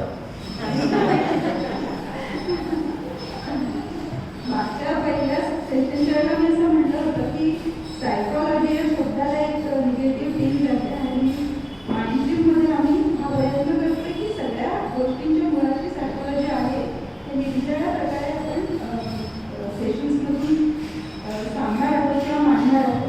त्याच्यावर माझा अत्यंत प्रश्न असा आहे की मानसिक ताणतणाव हा प्रश्न आयसोलेशनमध्ये सुटणारा नाही. त्याचा वेगळा स्वतंत्र विचार करता येत नाही. यातूनच मग जातीव्यवस्था, विषमता, स्त्रियांचं शिक्षण, लिंगकता, गरिबी, शेतकऱ्यांच्या आत्महत्या असे निरनिराळ्या विषय तुम्ही वेगवेगळ्या माध्यमांमधून मांडले, नाटकांमधून प्रामुख्याने मांडले. या सगळ्याबद्दल थोडं ओके. एक तर मला असं कळलं होतं की आपल्या जर चौकटी मोडायच्या असतील, कारण तेच 30 दुकानं लावण्यात मला रस नाही. म्हणजे सत्यशोधक झाल्यानंतर येथे सर्व प्रकारची सामाजिक राजकीय नाटके करून मिळतील अशी पाठी मला काही लावायची नव्हती घरात. त्यामुळे मी आषाढातील एक दिवस केला, कारण माझ्याकडे पुढचं नाटकच आलं. एक जण लाख रुपये घेऊन आले, ते म्हणजे आता अण्णा भाऊसाठी त्याच्यानंतर मी काय दिसून नाही. असं नाही मला करता येणार. तर मला काय येतंय दाखवण्यासाठी माझं नाटक नसून मला काय येत नाही हे तपासण्यासाठी माझं नाटक आहे. मी कसं दाखवू तुम्हाला मला काय काय येतं? मी यांना जेव्हा म्हटलं की तुम्ही कुठलेही प्रश्न विचारा, कारण मला त्याला सामोरं जायचं होतं की कुठले प्रश्न येतील येऊ दे, बघूयात तरी, आपली तरी परीक्षा होईल. नाहीतर तेच प्रश्न आणि तीच उत्तरं. आता कंटाळा आलाय. मी शेवटचा आनंदांना अडचणी सांगितलं की ते शेवटची मुलाखत, याच्यानंतर नाट्यविषयी मी बोलणार नाही, कारण तेच तेच बोलायचं हो. त्याची दुकान तयार होतं, खास उत्तर असतात, मग कळतं पण लोक कुठे भारावतात. एनिवे, माझा मुद्दा असा होता की मला विजय तेंडुलकरांकडे बघून कळलं की लेखकांनी काचेच्या घरात राहता कामा नये आणि तेंडुलकर वेगवेगळ्या ठिकाणी जायचे हे मी बघत होतो. आपल्यावर बघण्यानी सुद्धा संस्कार होतात आणि मी बघतो तिथं तेंडुलकर, मेधा पाटकर, विवेक पंडित, कोण जे असते तिथे तेंडुलकर आहेतच. उत्सुकता केली, कारागृहात केले, फोटो काढले वगैरे वगैरे. मी म्हटलं आपण का नाही, कारण शेवटी माझ्या व्यक्तिगत अनुभवाला काही मर्यादा असतात, म्हणून तर वाचायचं असतं ना. साऊथ आफ्रिकन माणसाला आज नोबेल मिळाले का, तर त्याची कादंबरी वाचूनच मला तिथले प्रश्न विस्थापितांचे कळणार आहेत किंवा तिथल्या कॉलोनियल इम्पॅक्टचे प्रश्न कळणार आहेत. आता मला काय कळतील हे एकदा मला लक्षात आल्यानंतर मी स्वतः अनेक ठिकाणी गेलो आणि त्या लोकांनी मला नितांत बदललं. मला मेधा पाटकरांनी बदललं, मला आमच्या उल्का महाजन, सुरेखा दळवी काय काम करतात आणि वीटभट्टी कामगारांचे प्रश्न काय असतात, विस्थापितांचे प्रश्न काय असतात, हे पुण्यातल्या मध्यम वर्गात राहणाऱ्या माणसाला कसे कळतील. आणि मग सफाई कर्मचारी जे महिला डोक्यावर वाहून नेतात, जिथे अजूनही जातो व्यवस्था आहे, जे गटारात उतरतात, हे प्रत्यक्ष मला करायला मिळालं. आणि माझा आवाजच खरं सांगायचं तर बदलला, माझी नाटकाचा दृष्टिकोनच बदलला. मनीषा गुप्तेमुळे मला कळलं की स्त्रियांचे प्रश्न काय असतात, कारण आरोग्याच्या क्षेत्रात आम्ही काम करतो. आता गेले 3 वर्ष मानसिक आरोग्याच्या क्षेत्रात काम करायला लागलो मी अमित दाभोळकरांमुळे. तर मला लक्षात आलं की अरे च्या असं होतं. पण मग मला इंटरेस्ट आहे की हे कोडं सोडवण्या, आणि ते सोडवत असताना माझा नाटकाचा काय उपयोग आहे. म्हणजे नंदुरबारला आम्ही गेलो तेव्हा मला लक्षात आलं की तिथल्या आदिवासींचे प्रश्न काय थोडे कळले, जास्त नाही. माझा काही क्लेम नाहीये की मला प्रश्न मुळातले खोलातले कळले, पण निदान दर्शन तरी झालं. आणि त्याचा प्रचंड मोठा परिणाम हा तुमच्या नाटकाच्या निवडीवर होतो, आयुष्याच्या निर्णयांवर होतो, घरामध्ये होतो, तुमच्या कपड्यांवर होतो, तुमच्या दिसण्या असण्या बोलण्यावर होतो, नाही का. कारण तुम्हाला इतर आवाज ऐकू येत असतात सतत. माणूस दिसला तो बोलायला लागला की तुम्हाला अंडरटेक्स्ट कळायला लागतं, आंतरसंहिता कळायला लागतात, नाही तर संहिता कशा कळतील. त्या शब्दांचे जे प्रतिध्वनी आहे ते कळतील कसे, वाक्याचे प्रतिध्वनी कसे कळतील, ते तुम्हाला तुमच्या जास्तीत जास्त तुम्ही समाजभान आल्यामुळेच कळतील. ते समाजभान आपल्याला चळवळीमुळे कळतं, वाचनामुळे कळतं, लोकांमुळे कळतं आणि आपल्या प्रत्यक्ष कृतीमुळे पण कळतं. त्यामुळे एकाकी वगैरे असं मला काही वाटत नाही, एकटं वाटत नाही, तीव्र वाटतं. आपला समाज असा काय, म्हणजे नांदेडमध्ये मी परवा गेलेलो होतो, एक साधारण 25 फूट रस्ता काही नीट नाही. मुंबईमध्ये तीच अवस्था आहे. मग 70 वर्षात आपल्याला रस्ता नाही बांधता आला. आपली शिक्षण व्यवस्था काय, आपल्या समाजाचे कळीचे प्रश्न किती आहेत आणि आता पुढे हातच घालत नाही. आपल्याला अजून साधे प्रश्न का नाही सोडवता येत. आता त्याची उत्तरं अनेक लोकांनी आपल्या आधी देऊन ठेवली आहे आणि प्रगती आपली होती आहे, पण ती कासवाच्या गतीने होती आहे. वैचारिक प्रगती, ऐहिक प्रगती दिसते, पण ती काही लोकांसाठी आहे. विकास याची संकल्पना आमच्या चळवळीमध्ये आली. असं म्हणतो की विवेकाची कास धरलेली समृद्धी म्हणजे विकास. विकास म्हणजे चार बाजूनी रस्ते नव्हे, ती विकासाची एक संकल्पना असेल. पण विवेक कुठे?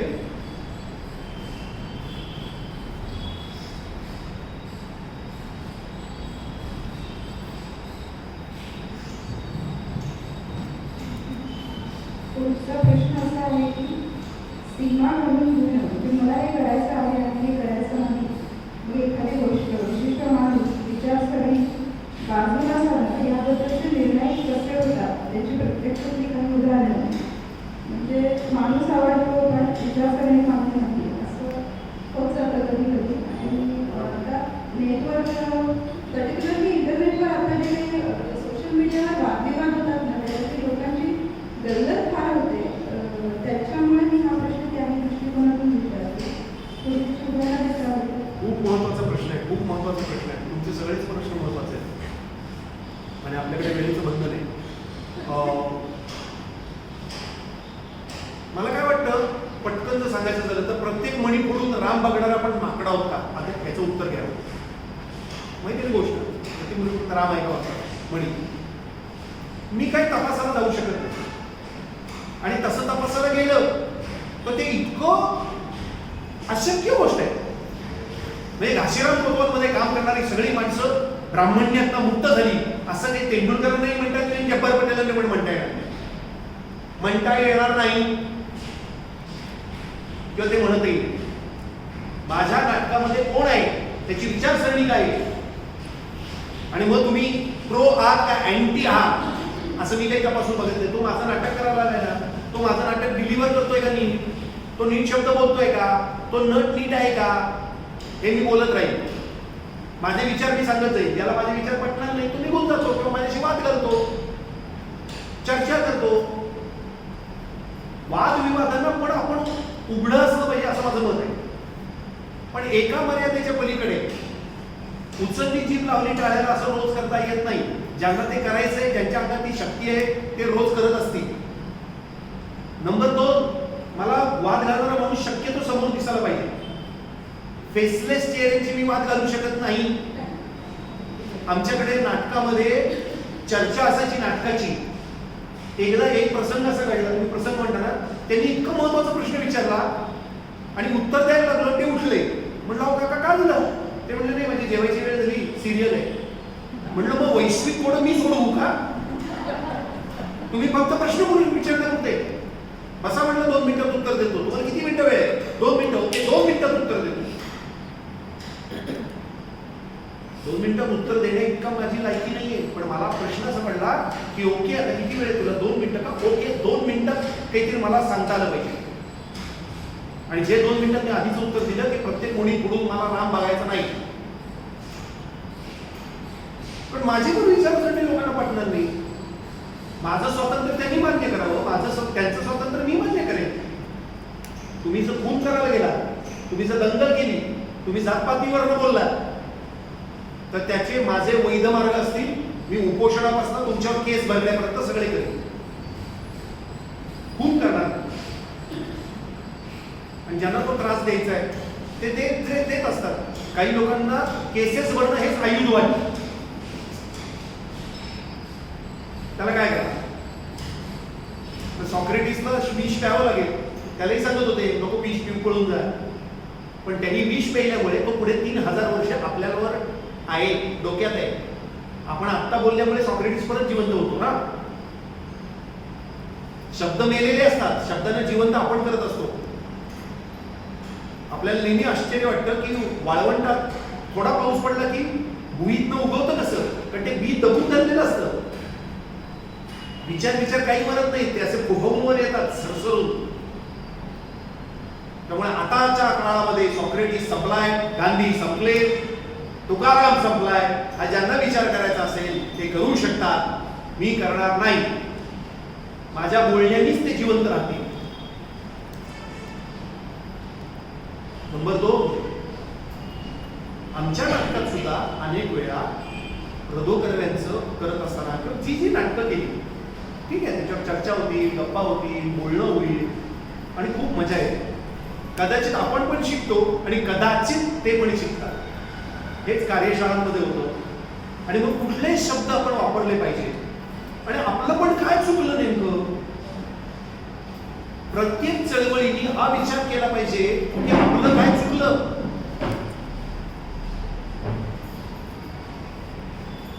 आपण आपलं मूल्यमापन करत आहोत का नाही. आणि तो जो भाबडेपणा आहे सतत त्याचा आपल्यालाही राग येतो आणि कंटाळा येतो. आणि मी मगाचपासून असं म्हणतोय की मी माझं मूल्यमापन करायला तयार आहे. आपल्यावर कसा अन्याय होतोय एकट्यावर असं मी बोलू इच्छित नाही किंवा माझंच तेवढं खरं असं मी इच्छित नाही. फक्त मी म्हणलं तसं मी प्लॅटफॉर्म कुठला असेल जबाबदारीने मी पण बोललं पाहिजे. अभिव्यक्ती स्वातंत्र्याचा अर्थ बेजबाबदारपणा असं मला वाटत नाही. पण सेन्सॉरशिपच्या पण मी विरुद्ध आहे. पण सेन्सॉरशिप मी नाकारणं याचा अर्थ वाटेल ते बोलणं नाही. मी माझे आता शब्द निवडतोय. मी काय बोलतोय याचं माझं पूर्ण लक्ष आहे. कारण हे युट्यूबवर लाखो लोक ऐकणार आहेत. हे रेकॉर्ड होत आहे याचं मला पूर्ण भान आहे.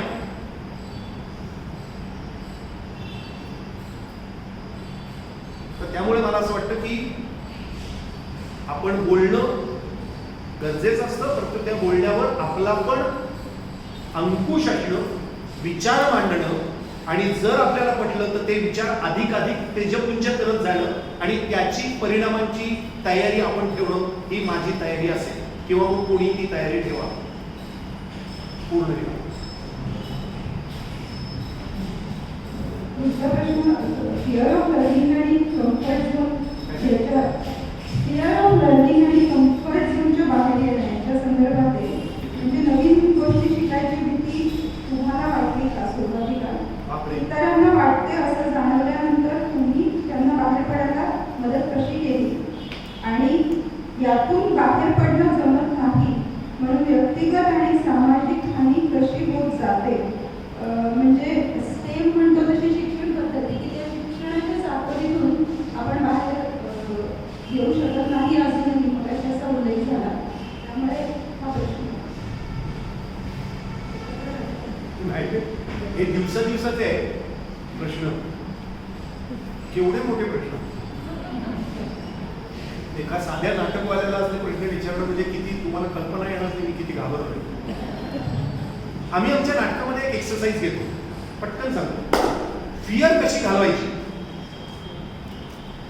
एक्सरसाइज एकदम अवघड आहे. एक्सरसाइज अत्यंत अवघड आहे पण गोड आहे.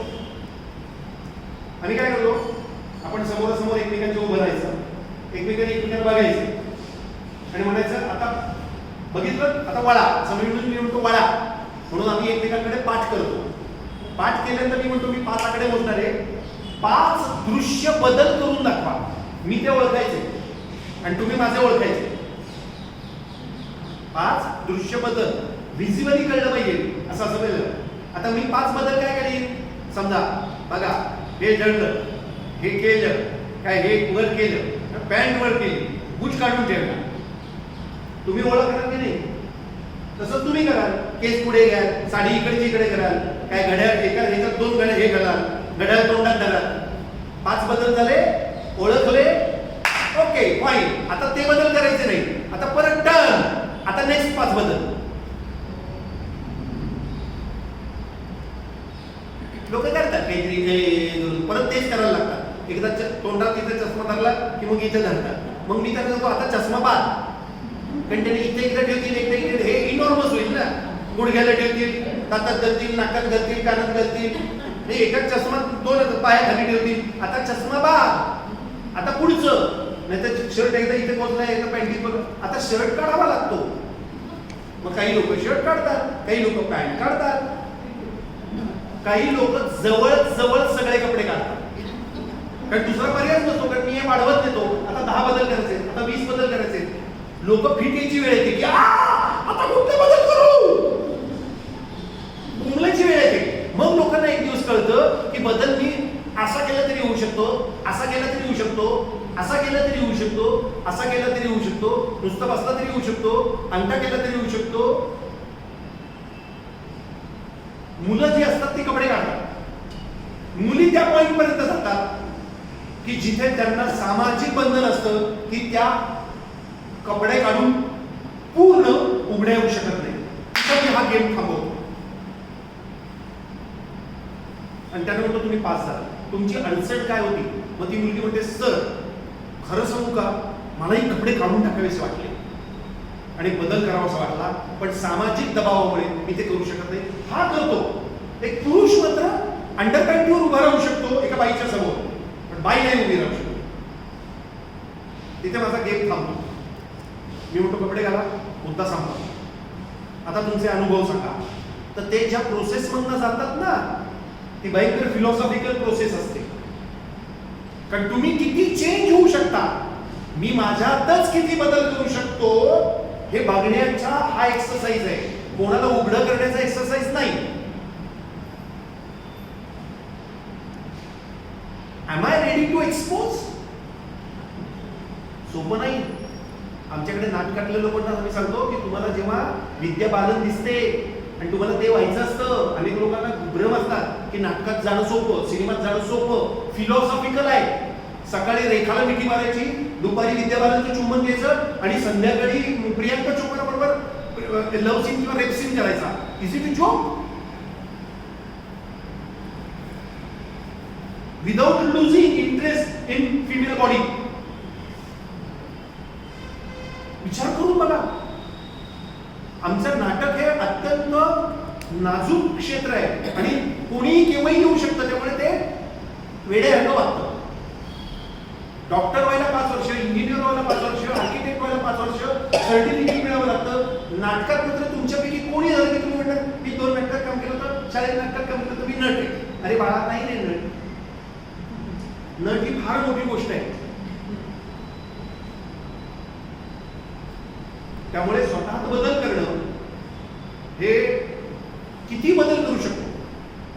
कमान कमान कमान कमान कमान कमान नवीन नवीन बदल, नवीन बदल हे खूप एका आर्टिस्टसाठी किंवा खरं तर कुठल्याही माणसांसाठी आवश्यक गोष्ट आहे.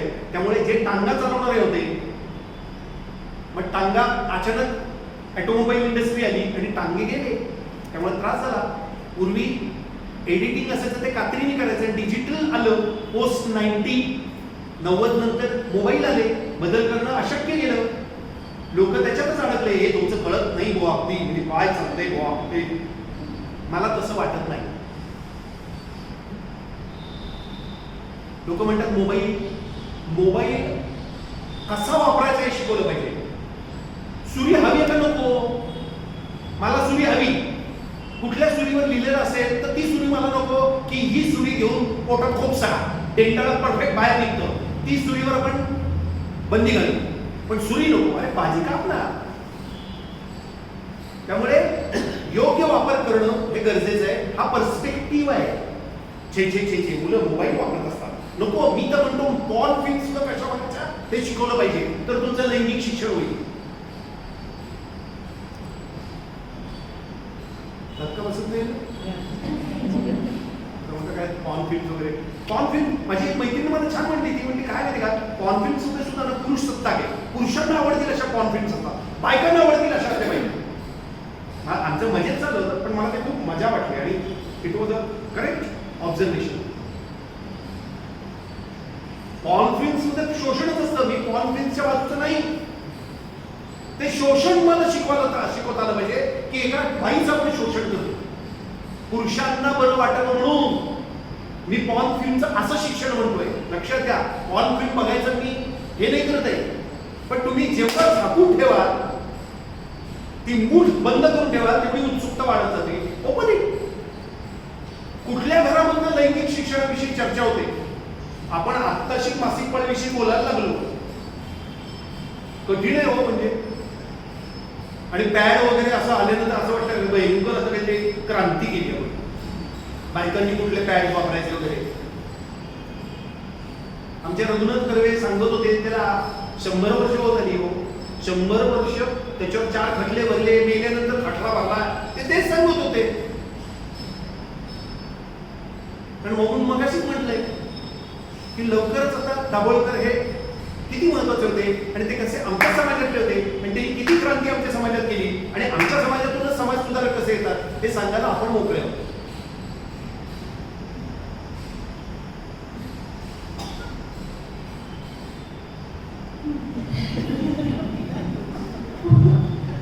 विषय खूप गंभीर आहे. 2 लॅन नावाचं पुस्तक आहे आणि ते तुम्ही सगळ्यांनी खरं म्हणजे वाचा, कारण बायका जास्तीत जास्त उत्तम प्रकारे ज्या फोन इंडस्ट्रीत दाखवल्या जातात त्या इंडस्ट्रीवर पुरुषांची किती सत्ता आहे आणि सगळे त्यांनी किती धरून ठेवली आहे. आणि एवढंच नाही तर साधारण 17-18 वर्षी सुरू झालेलं करिअर 21-22 वर्षी संपलेलं असतं आणि नंतर त्या सगळ्या फोन इंडस्ट्रीमध्ये काम करणाऱ्या मुलींचे त्यांच्या वेगवेगळ्या शस्त्रक्रिया इंटरनल त्यांच्यावर कुठल्या होतात, त्यांना PTSD म्हणजे पोस्ट ट्रॉमॅटिक स्ट्रेस डिसऑर्डर जो काय आहे तो कसा होतो, त्या ड्रग ॲडिक्ट कशा होतात, हे सगळं वाचलं ना की त्याच्या मागचं सगळं लक्षात येतं. आणि याच्याबरोबर एक महत्त्वाचा प्रश्न आहे जो कधीतरी परत बोलूया, तो म्हणजे पेडोफिलिया, लहान मुलांचं लैंगिक शोषण. तो त्याला जोडून आहे म्हणून मी फक्त उल्लेख करते. शेवटचे 2 प्रश्न राहिले. इफ ओनली मला हे जरा लवकर कळलं असतं तर हे बदललं असतं किंवा ते झालं असतं, असं कोणत्या गोष्टींबद्दल तुम्हाला वाटतं? तुम्हाला वाटतं का आणि कोणत्या गोष्टींबद्दल वाटतं? हो, खूप वाटतं. खरं सांगायचं तर नाटकात इफच असतो. अख्खं नाटक इफवर उभं असतं. जर मी राजा असतो तर मग मला काम करावं लागतं. मी जर भिकारी असतो तर नाटक इफ अँड बट्सवरच असतं. बघा तुम्ही विचार करा, मी काही नटसम्राट असेल तर जर माझ्यावर अशी पाळी आली तर असं म्हणून ते उत्तर द्यावं लागतं आणि मग ते नाटक होतं. अन्यथा डॉक्टर लागूनचं जर लक्ष्मी रोडलं होतं, घर देता का घर असं कशाला म्हणत येईल असेल आणि तुमचा कशाला विश्वास बसला असता. एवढे ग्रेट नट होते की घर देता का घर असं म्हणतात, तुम्ही पण रडत राडा. काय म्हाताऱ्यावर परिस्थिती आली, बघा मुलं कशी वागली. त्यामुळे इफ हा महत्वाचा भाग आहे. आणि आयुष्यात घडून गेलेल्या सगळ्या गोष्टी या पुन्हा खोदून करता येत नाही. त्याच्यावर आपल्याला एकच उपाय करता येतो, क्षमा मागता येते. पण सारखं उचलला भाला घेतला रोज खूपसत बसलंय या वाक्याला माझ्या लेखी काही अर्थ नाही. माझा प्रयोग वाईट झाला त्याचं मला दुःख वाटतं, पण रडून चालत नाही. कारण कशामुळे वाईट प्रयोग झाला ते मला सुधारण्याचा पुढचा प्रयोग चान्स देतो आहे ना. त्यामुळे अजून आयुष्य आहे, त्याच्यात सुधारू, ताटीवर झोपेपर्यंत सुधारू. मला तर एक जण म्हटलं की तुला एवढे आवड आहे प्रयोगाची, ताटीवर झोपले तर माणसं भेटली तर तू म्हणशील शेवटात स्मशानात सुद्धा प्रयोग करून जातो, लोक जमली. कारण मी स्मशान कधी एक्सप्लोरच केलं नाही. That could be a good place. एक नवीन अवकाश आपल्याला मिळेल की ज्या स्मशानामध्ये छान प्रयोग करता येईल, एक्सप्लोर करता येईल स्मशान.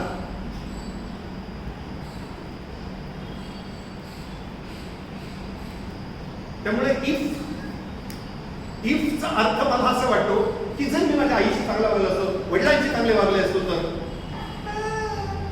ठीक आहे. पण मी तेव्हा 22 वर्षाचा होतो ना. मी सुद्धा जर 55 वर्षाचाच लहानपणापासून आलो असतो तर मग मी वडिलांशी आणि आईशी इक्वली वागलो असतो. या वाक्याला काय अर्थ आहे? हे सगळे मूर्खपणाचे प्रश्न आहेत असं माझं मत आहे. आपण आयुष्य जगत असतो एखाद्या प्रवाहासारखं नदीच्या फुपाटात. काही वेळा जातं, काही वेळा चुकतं, काही वेळा राहतं. खूप गोष्टी घडतात आयुष्यात, चुकीच्या घडतात, चुकीचं माणसांना बोलतो. पण रोज उठून मी भाले बुचून घेऊ शकत नाही. मी फक्त म्हणतो माझ्या आता क्षमा करा, माझी चुकी झाली. ज्यांनी मला शिकवलं त्यांचे मी आभार मानतो. म्हणून हे यश माझं नाही, हे यश माझं शिकवणाऱ्या सर्व मित्रमैत्रिणींचं आणि समाजाचं आहे. तिथे जीवन हा कर्तरी प्रयोग असून कर्मणी प्रयोग होतो. मी केलं या नाही, माझ्याकडून केलं गेलं. आता कोणाला काय नाही कर्तरी प्रयोग आणि कर्मणी प्रयोग. त्यामुळे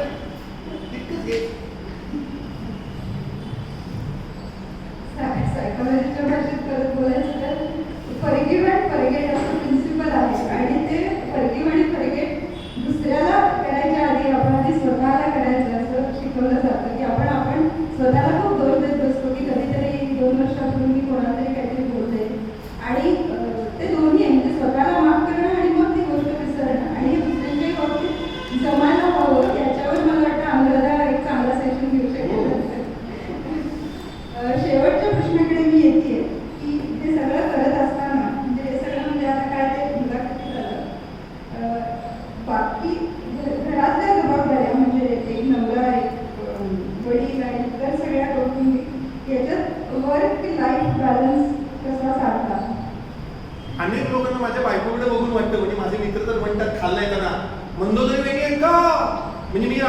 बंद होईल.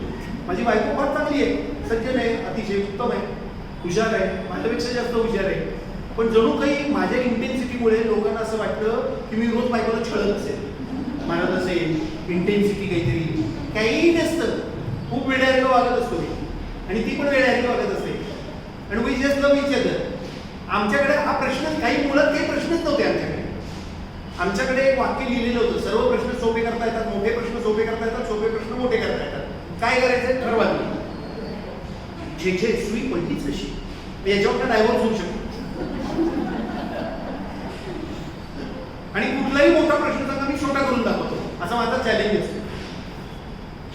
हे तारतम्याने घ्या, पण सोपा करता येईल. जिथे मी नसेल तर आता होऊच शकत नाही. अरे नाही रे बाळा, तू वरती गेला तर ते कोणीतरी करतं, मी काही महत्वाचा नाहीये इतका, आहे की नाही? हे जर लवकर लक्षात आलं तर जास्त बरं. मी घरातल्या सर्व जबाबदाऱ्या नीट पार पाडलेल्या आहेत. मी नोकरी करायचो, मी पैसे मिळवतो. कलावंत हे कलंदर असतात आणि ते सतत काहीतरी असे इकडे तिकडे बघत असतात. हे मिस्टिफिकेशन आमच्या कलावंत गाढवांनी केलेलं आहे, आणि तुम्ही ते करून दिलं स्वतःला मायबाप वगैरे म्हणून. तुम्हाला गरज नाही का नाटकाची? कसलं मायबाप वगैरे? ते बालगंधर्वांच्या काळात ठीक होतं, त्यांची विचाराची फोटो बिटो त्याच्यावर होती. मायबाप मायबाप. अरे म्हणजे नाटक माझं बघून तुम्हाला शहाणा होण्याची इच्छा नाही? ही लाड जे आहेत ना आपल्या समाजामध्ये, मुळात मी माझे लाड करून घ्यायलाच तयार नाही. तसे खूप कलावंत असतात, खूप कलावंत. त्यातलं मी खूप कलावंत नाहीच आहे. ते जब्बे घालून इकडे तिकडे काय असतं माहिती का, लीलामध्ये एक आवेग असतो, आणि मग त्या काही आवेग बिवेग काही नसतं, थापा असतात. बऱ्याच सगळ्या गोष्टी महत्वाच्या संडासात बसून सुचतात. थापा, डिमिस्टिफिकेशन ऑफ टेक्नॉलॉजी हे कलबागांनी सूत्र दिलं, आणि डिमिस्टिफिकेशन ऑफ आर्ट हे आमचं सूत्र आहे.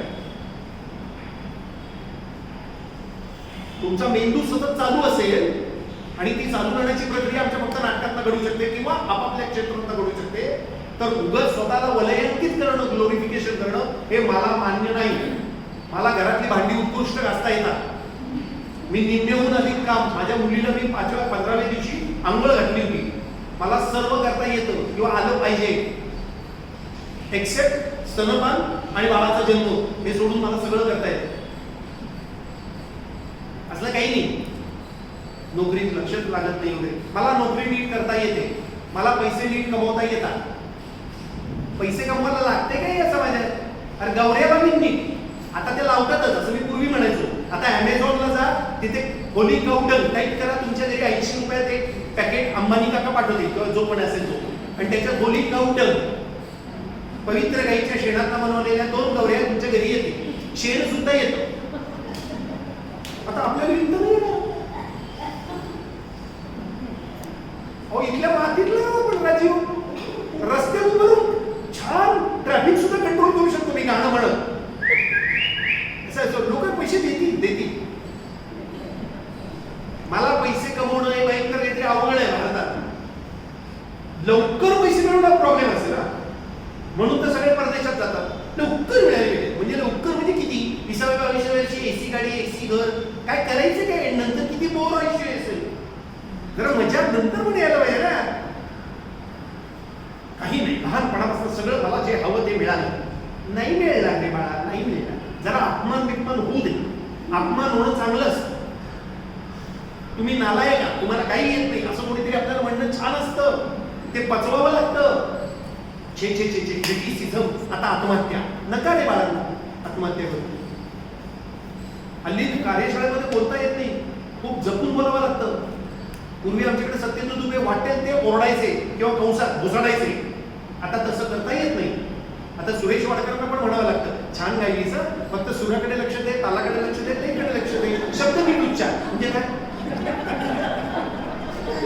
गाणं काय राहिलं, मग त्या मुलीलाही बरं वाटतं. ते म्हणजे हो मी शिकेल, लय शिकेल, ताल शिकेल, सूर शिकेल. आता असं शिकवावं लागतं. मला असं वाटतं आपण चांगला डॉक्टर असणं अत्यावश्यक आहे, आणि तुम्हाला जो रोग झालाय तो आपल्याला नीट पेशंटला सांगता आला पाहिजे की बाळा असं असं आहे, तुला येत नाही, तुला हे शिकलं पाहिजे. पण नाही हो, तू शिकशील ती कधीच शिकत नाही. आता सध्या गोड बोलण्याचा रोग आलाय, करोनाच्या आधीपासून येतो. मस्त छान टॉप सगळे फोटो असतात आणि हसणारी प्रत्येक व्यक्ती किती हसरी आहे, किती छान कुटुंब आहे, कुठले तरी मुक्कट काढले, कुठल्या तरी साड्या घातलेल्या असतात आणि सगळे असं असं एक बरं असतं, असं आणि असं इमोजी झाले, त्यामुळे लिहावं पण लागत नाही.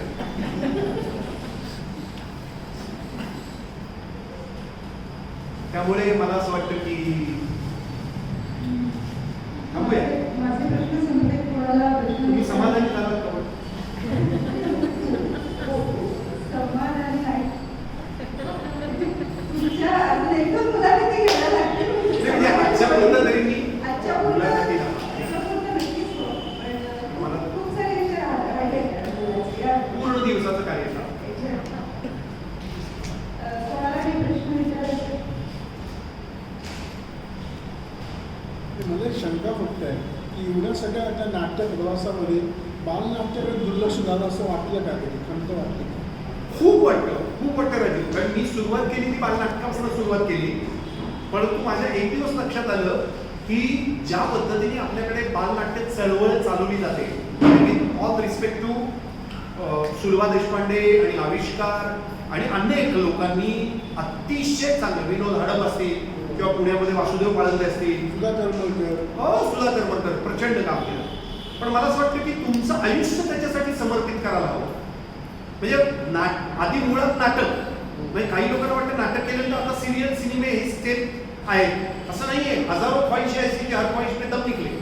ज्या पद्धतीने जर्मनीमध्ये ग्रिप्स थिएटर चालवलं जातं की लहान मुलांच्या नाटकांकडे एका विशिष्ट पद्धतीने तिथल्या समाज अभ्यासक बघतात, डिरेक्टर्स बघतात, ऍक्टर्स बघतात, पालक शिक्षक संघाचे लोक बघतात.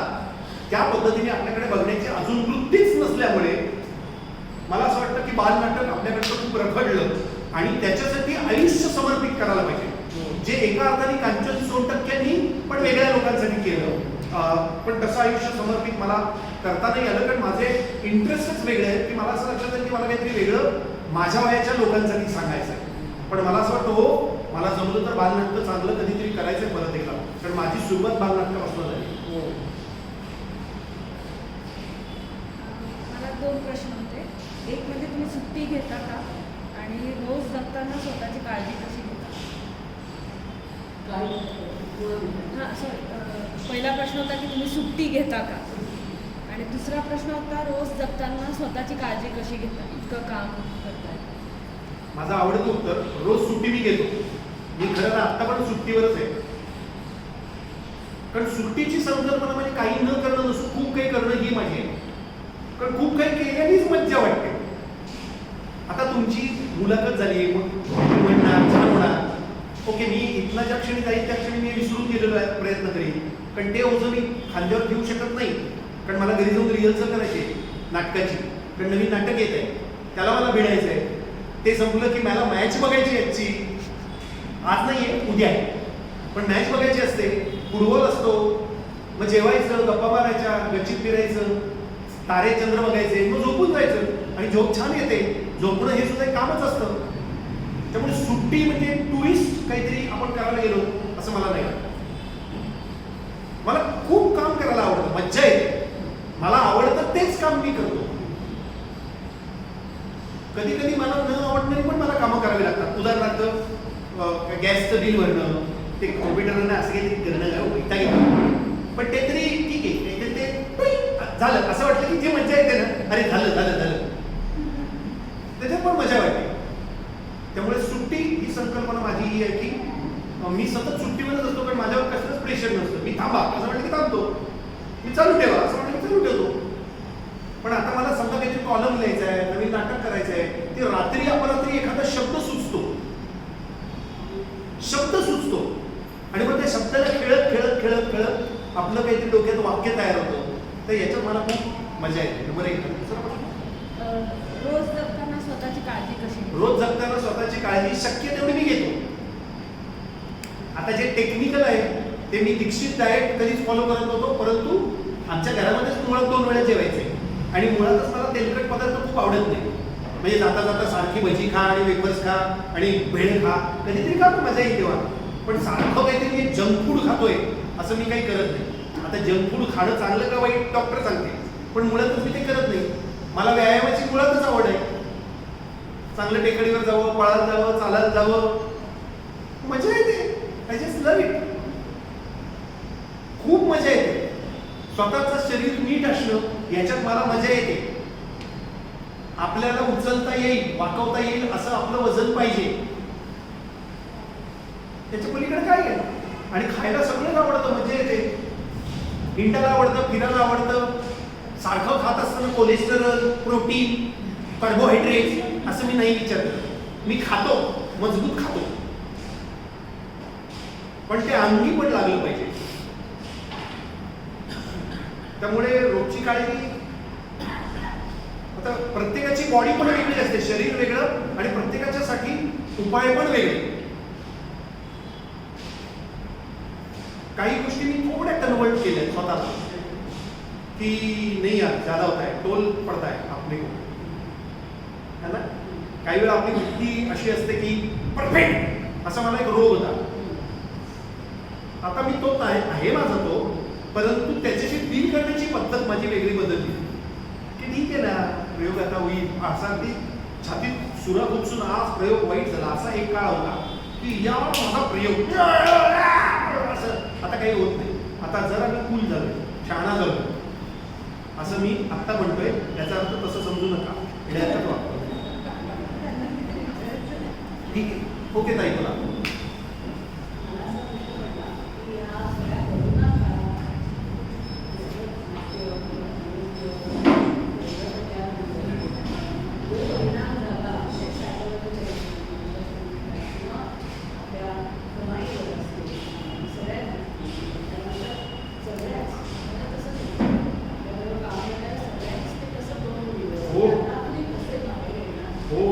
एकदम महत्वाचा प्रश्न, फार महत्वाचा प्रश्न. ताईंनी जो प्रश्न विचारला तो मी सांगतो की करोनाच्या कालखंडामध्ये जो कलावंतांवर जे उधळलं गेलं, संकट कोसळलं, त्याच्याकडे तुम्ही बघता कसं किंवा काय होईल? फार चांगलं. आणि काही विषय सुचतात का? एक म्हणजे मी असं बघायला लागलो की आमची जी पिढी आहे, खरं तर पिढी 1990चा एक दणका बसला की ज्याच्यामध्ये ग्लोबलायझेशन, जे जागतिकीकरण, खाजगीकरण, उदारीकरण आलं, त्याचा आपल्याला एक मोठा शॉक बसला. कारण व्हर्च्युअल रियालिटी, स्पेस आणि टाइमचे अर्थ बदलले, मोबाईल आला, हे सगळं समजावून घेता घेता आपण काम करायला लागलो. आणि दुसरा करोनाचा कालखंड आहे. प्लेग बी आले होते, परंतु तरी सुद्धा प्लेग मध्ये आपलं इतकं कनेक्शनच नव्हतं. त्यामुळे भारत चालू होता किंवा भारतातला विशिष्ट भाग प्लेगनी ग्रासला होता, पण म्हणून दुसरेच ग्रासले असतील असं नाही. करोनामुळे बहुतांश जग ठप्प झालं, बरोबर आहे. आता सगळ्यांचं झालं. मी विचार करत असलो की 300 किलोमीटर आपल्या गावी जाणारे लोक मोठे महत्वाचे आहेत का मी, माझी कला महत्वाची आहे? मग संस्कृतीमध्ये आणि समाजामध्ये कलेचं नेमकं प्रायोरिटी किती असली पाहिजे? अन्न, वस्त्र, पाणी, निवारा, आरोग्याच्या सुविधा, शिक्षण व्यवस्था हे आधी असले पाहिजेत आणि इन्फ्रास्ट्रक्चर. आणि मग माझ्या मते सांस्कृतिक नाटकपीठ. नाटकासाठी मी जी ओरड करायचो की थिएटर नाही आला नाही, ही माझी संपून केली. तुमच्या घरी येऊन सुद्धा नाटक करून दाखवू शकतो. बघणारा एक आणि करणारा एक असले की नाटक होतं. हे पीटर ब्रूकनी सांगितलं, ते मला इथे कळलं, उमजलं. त्यामुळे माझ्या व्यक्तिगत याच्या दृष्टिकोनातच बदल घडला. मी एक नाटक केलं होतं करोनाच्या आधी, शब्दांची रोजनीशी म्हणून, चालू आहे ते नाटक. तुम्ही बघितलं नसेल तर जरूर बघा. आणि त्याच्यात ते डेपिक्ट केलं होतं की भाषांचा ऱ्हास होतोय म्हणजे काय होतंय, संस्कृतीचा ऱ्हास होतोय म्हणजे काय होतंय, 321 मधली इमारत कोसळते म्हणजे काय होतंय. त्यामुळे हे ऑलरेडी या घंटा, कलावंताचं काम असतं की पुढे वाजणाऱ्या घंटा आधी वाजवायच्या असतात. म्हणून त्या 3 घंटा असतात नाटकाच्या, की आता 3 घंटा वाजून पुढे काय होणार आहे हे ऐकवण्यासाठी जे न देखे रवी ते देखे कवी, याचा अर्थ तो आहे. त्यामुळे ऑलरेडी ते थोडं कळलं. नंबर 1. नंबर 2, हा भ्रम नव्हता, कारण आधी विस्थापित आधी जे पुनर्वसन आहे, जे कामगार आहेत त्यांचं काय होईल हा प्रश्न माझ्या मनात आला. कारण मी मगाशी त्याचं उत्तर दिलंय. कारण त्या कामगारांची किंचित दुःख मला माहिती आहे. ज्यांचे रोजगार आहेत त्यांचं काय होईल. आता त्या सगळ्याच्यात माझं नाटक कसं होत नाही याचं दुःख माझं किती राहील. तर दुःख राहील पण ते माझ्या व्यक्तिगत राहील. त्याच्यावर माझी सोल्युशन्स मी तयार केली. जेवढ्या लोकांना मला मदत करता येईल ती केली. त्या व्यतिरिक्त मला माझे उपाय सापडले अभिव्यक्त होण्याचे. एकदा ऑनलाईन करून बघितलं मग माझ्या लक्षात आलं की ऑनलाईन काही खरं नाही, मज्जा नाही. मग आम्ही घरी जाऊन प्रयोग करायला लागलो की ओके आम्ही योगा जरा अंतर जेव्हा 4 लोक आहेत 2 लोक आहेत त्यांचे प्रयोग करू. थोडे झाले 10 प्रयोग केले आम्ही, सगळे नियम पाळून. आणि नंबर 3, अचानक माझ्या आयुष्यात स्टोरीटेल नावाचे एक ॲप आलं ज्यांच्यासाठी मी हिंदू नावाची कादंबरी वाचली. 650 पानांची 603 पानांची 35 तासाची. त्यामुळे माझा दिवस मी 3 महिने ती वाचत होतो. पण त्याच्यानंतर अनिल अवचटांची 2 पुस्तकं वाचले आता. कुतूहलापोटी आणि रिपोर्टिंगचे दिवस. अज्ञात गांधी वाचलं आणि प्रकाश आमटेंचं रानमित्र वाचलं. मला कळलं की किती मज्जा आहे ऑडिओ बुक करण्यामध्ये. कारण मला माझ्या आवाजाच्या शक्यता तपासता आल्या. कारण स्वरयंत्र किती महत्वाचं आहे. आणि आम्ही एक कार्यशाळा सुरू केल्या रंगसंगत नावाच्या की ज्याच्यामध्ये जे नवीन कलाकार आहेत ज्यांच्यापर्यंत नाटक पोहोचणार नाही त्यांचं थिएटर एज्युकेशन करणं, डोक्यातले भ्रम काढणं, नवीन पद्धतीने कोरोनोत्तर कालखंडामध्ये नाटकाला वेढायचं कसं हे करण्यासाठी संवाद साधायला आम्ही सुरुवात केली.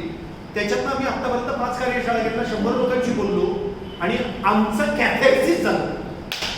आधी आमचं कॅथॅर्सिस झालं. किती मजा आली. तुमच्याशी बोलून माझं कॅथॅर्सिस होत आहे. मला कोणातरी बोलायचंय, अभिव्यक्त व्हायचंय आणि तुमचंही होत आहे ऐकून. हीच गरज असते ना कुठल्याही कलेची. तर त्यामुळे मला असं वाटतं की जिथे प्रश्न असतात तिथेच उत्तरांची किल्ली पण असते. करोनाचा समजावून घेणं आणि त्याच्यावर उपाय व्यक्तिगतरित्या करणं आणि खरं तर गव्हर्नमेंटनी करणं. गव्हर्नमेंटचं सांस्कृतिक खातं करतं काय. कारण त्यांना काहीच पडलेली नाहीये. शेवटचं उत्तर राजकीय दारिद्र्य कळतं, बघून कळतं, ऐकून कळतं किंवा पाहून कळतं. ओके नाही. राजकीय दारिद्र्य, नेते कसे वागतात. सामाजिक दारिद्र्य खड्ड्यात नाही एकदा गाडी गेली की कळतं. शिक्षण व्यवस्था गेली की कळतं. आर्थिक दारिद्र्य कळतं, राजकीय दारिद्र्य कळतं, सामाजिक दारिद्र्य कळतं, आर्थिक दारिद्र्य कळतं, पण सांस्कृतिक दारिद्र्य कळत नाही. कारण तुम्ही बघून कळू शकत नाही कोण किती वाचतं, कोण किती पाहतं, कोण किती नाटक बघतं. ते सांस्कृतिक दारिद्र्य फक्त तुम्ही तोंड उघडलं की कळतं. कारण तुम्ही काय बोलता. म्हणजे जसं एका काळात होतं ना की तुमच्या काळातले तरुण काय गातात त्याच्यावर सांगा तुमच्या काळाची लेवल काय. त्यामुळे मला असं वाटतं की तरुणाचा कालखंड जरी असला तरी मला असं वाटतं की त्यांना उभारी घेणं आणि त्याच्याकडे सुद्धा विधायक तऱ्हेने बघता येईल. कारण त्यांनी मला संधी दिली आयुष्याकडे बघण्याची. त्यामुळे मी थँक्यू कोरोना नाही म्हणणार, थँक्यू दिस सिच्युएशन की जी मला प्रत्येक संकटी संधी 100% बरोबर आहे. काही लोक विणकाम करायला लागले, काही लोक घरातलं करायला लागले. शेवटचं उदाहरण नाटकातलं सांगतो. नाटक कसं शिकवतो. एका नाटकाच्या प्रयोगाच्या वेळी आलो असं म्हणून आमचा वाजवणारा माणूसच आला नाही. आनंदवरीला मी तबल्याच्या 2 परीक्षा दिलेल्या असल्यामुळे अख्खा प्रयोग वाजवून काढला आणि माझ्या लक्षात आलं की अरे येईल वाजवतात. मी वाजवण्याचे प्रकार शोधले. मला काही एकताल तिरताल दादरा आला नाही. पण तिकितांक तिकितांक हे वाजवता यायला लागलं होतं मला. कारण मला बेसिक ताल आला होता. अख्खा प्रयोग वाजवून काढला आणि त्याच्यापेक्षा चांगला वाजवून काढला. कारण नाट्यमय कसं वाजवतात ते मला माहिती आहे. आणि ते आलं नसतं तो तोंडाने वाजवून काढला असता. हे नाटक नावाची गोष्ट म्हणून असं शिकवते. कुठलंही माध्यम तुम्हाला अधिक खोलात जायला शिकवते आणि जगायला शिकवते. जगाकडे बघण्याचा दृष्टिकोन शिकवते. प्रश्न संपले. शेवटचा प्रश्न. धन्यवाद. तुम्ही एवढ्या वेळ ऐकून घेतलं त्याबद्दल खूप मनापासून धन्यवाद. मला आता खूप वेळी असं वाटतंय की आपल्याकडची आजची उपस्थिती फार कमी आहे. इतका सुंदर कार्यक्रम झाला आणि खूप लोकांनी तो मिस केला आज. मी नक्कीच त्याची नोट टाकलीनच आमच्या बरोबर. पण आज खूप लोकांनी तो ऐकला पाहिजे होता असं मनापासून वाटतंय. आम्ही असं सर म्हणत होतो की ड्रामा काय, म्युझिक काय किंवा इतर आर्ट अँड क्राफ्ट काय, हे सगळी माध्यमं वापरून म्हणजे नाटककार होणं किंवा नट होणं हे अपेक्षित नाही आहे. पण आता तुमच्या मुलाखतीतून असं जाणवलं की ड्रामा हे स्पिरिच्युअली अवेकन होण्यासाठी किती महत्त्वाचं माध्यम आहे हे आताच्या मुलाखतीतून जाणवलं. थँक्स टू नीलांबरी, कारण तिने जे प्रश्न काढले ते सगळे या पद्धतीने उघडे झाले. तर मला एक असं वाटलं की हे लक्षात आपण सगळ्यांनी घ्यायला पाहिजे की कुठल्याही कलामाध्यम किंवा कुठलाही काहीही असू दे, त्याच्यामध्ये जेव्हा आपण झोकून देतो किंवा काही करतो तर ती एक प्रकारचं आपलं आध्यात्मिक जागरूकता किंवा सजगता याला मदत होते. यांनीच आता हे सांगितलं की ते काय काय शिकले याच्यातनं, की साक्षीभावानी स्वतःकडे बघता येणं, स्ट्रेस मॅनेज करता येणं, अष्टावधानी असणं, भीती, कंटाळा, राग याचं रूपांतरण करणं, श्वासावर नियंत्रण ठेवता येणं, सजगता येणं, जबाबदार राहता येणं, मरताना मी कसं जावं म्हणजे माझ्या मागे काय ठेवून जावं याची जाण येणं. मला अमुक एक जमलं नाही हे म्हणता येऊ लागलं की काय जमलं हे कळलं, हे पण त्यांनी आता सांगितलं की प्रोसेस महत्त्वाची आहे, रिझल्ट महत्त्वाचा नाही. ते मला भारतरत्न मिळते का पद्मभूषण मिळते हे मिळालं तर मिळू द्या, चांगलीच गोष्ट आहे, पण तिथपर्यंत जाण्याची प्रक्रिया किती महत्त्वाची आहे हे आता त्यांच्या ह्याच्यातनं कळलं की जेवढा लोकल तेवढा ग्लोबल ही पण गोष्ट आपल्याला समजली. आणि मी समाजाला आणि समाजाने मला मी जोडला गेलो म्हणजे इंटरडिपेंडन्स शिवाय काहीच होऊ शकत नाही. आपण इंडिपेंडन्सच्या किती गप्पा मारल्या तरी हा जो काही परस्पर संबंध आहे की इंटरडिपेंडन्स आहे तो किती महत्त्वाचा आहे. आणि मी माझं मूल्यमापन करायला सदोदित तयार आहे. ह्या सगळ्या गोष्टीच माहिती असं अपेक्षित आहे. म्हणजे आमचे खरं ती सगळी ऑब्जेक्टिव्स आहेत की हे असं आपल्याला या रस्त्यावरती जायचं आहे. किती पुढे पोचू, पुढे किती जाऊ मला माहिती नाही, पण हा रस्ता पकडायचा आहे आणि ही माध्यमं किती उपयोगी पडतात हे मला त्या लोकांना सांगायचं आहे. त्यामुळे आज मला मनापासून वेळ वाटते. अदरवाईज आमचा हा खूप भरलेला असतो आणि खूप चांगला प्रतिसाद असतो, पण आज खूप लोकांनी खूप मिस केला. मी भयंकर एन्जॉय केली तुमची मुलाखत. तुम्हाला मनापासून धन्यवाद. आणि मी नोट आता तयार करून टाकीन नक्कीच आमच्या ग्रुपवर आणि हे आपल्या यूट्यूबवर पण जाईल, तेव्हाही लोकांना हे ऐकायला मिळेल. शेवटचं माझा वाक्य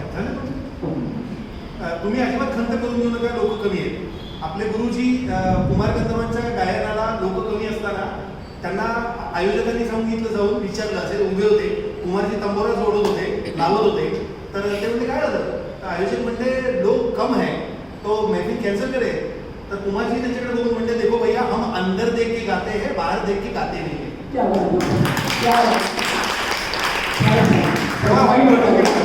आणि धन्यवाद, मनापासून धन्यवाद. यूट्यूबवर कशाला सबस्क्राईब करायचं? मला असं सबस्क्राईब करायची गरज नाही आहे. माहितीच्या याच्यावरती चॅनेल आहे आणि जर नंबर दिला असेल तर व्हॉट्सअपच्या ग्रुपमध्ये तुझं पण खूप मनापासून धन्यवाद. आणि मला एकच सांगायचं होतं की माहितीच्या अधिकारावर अतुलला मी खूप वेळा भेटले, पण माहितीच्या अधिकारावर हे साधनाचा कार्यक्रम झाला. पुढे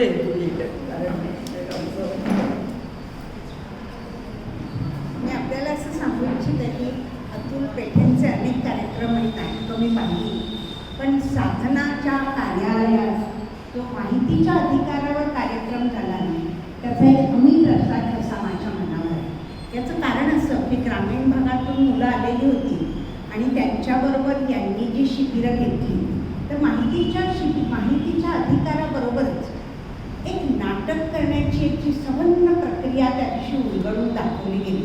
तरुण तरुणी होते आणि एका मुलीला नाटक करायचं आहे, पण नाटकात उभं राहायला तर लग्न होणार नाही, पालकांची भीती. तर हे सगळं ऐकताना माझ्या मनामध्ये जे तरंग होतं मी एक कल्पनासुद्धा करू शकत नाही. एका मुलीला असं म्हटलं किंवा एक मुलगी कुठे झोपणार त्या खोलीमध्ये असा प्रश्न उभा राहिला. आणि अतुल पेठेंनी माहितीच्या अधिकाराबरोबर ते जसं टॅकल केलं ना, तो ऐकणं हा विलक्षण अनुभव. मी अजूनही त्यातलं अक्षरसुद्धा विसरले. माहितीच्या अधिकारात ते पुस्तक वाचताना की केवढं हे मनवंतर आहे, की केवढं केवढं ट्रान्सफॉर्मेशन त्या मुलांच्या आयुष्यात. आणि हे सगळं अतुल कमी बोलले आणि ती मुलं जास्त बोलली. ही सगळी ग्रामीण भागातून पैसे देऊन न शकणारी अगदी इंटिरियरमध्ये राहणारी मुलं होती. आणि मला तरी असं वाटलं सगळ्याच्या शेवटी की माझ्या देशातल्या मुलांबरोबर हे सगळं झालं, हीच केवढी समाधानाची बाब आहे. तर तेव्हा मी आपल्याला आज विनंती करते की पुढे आपण म्हणाल कार्यशाळा घेणार तेव्हा हा विषय नक्की या. थँक्स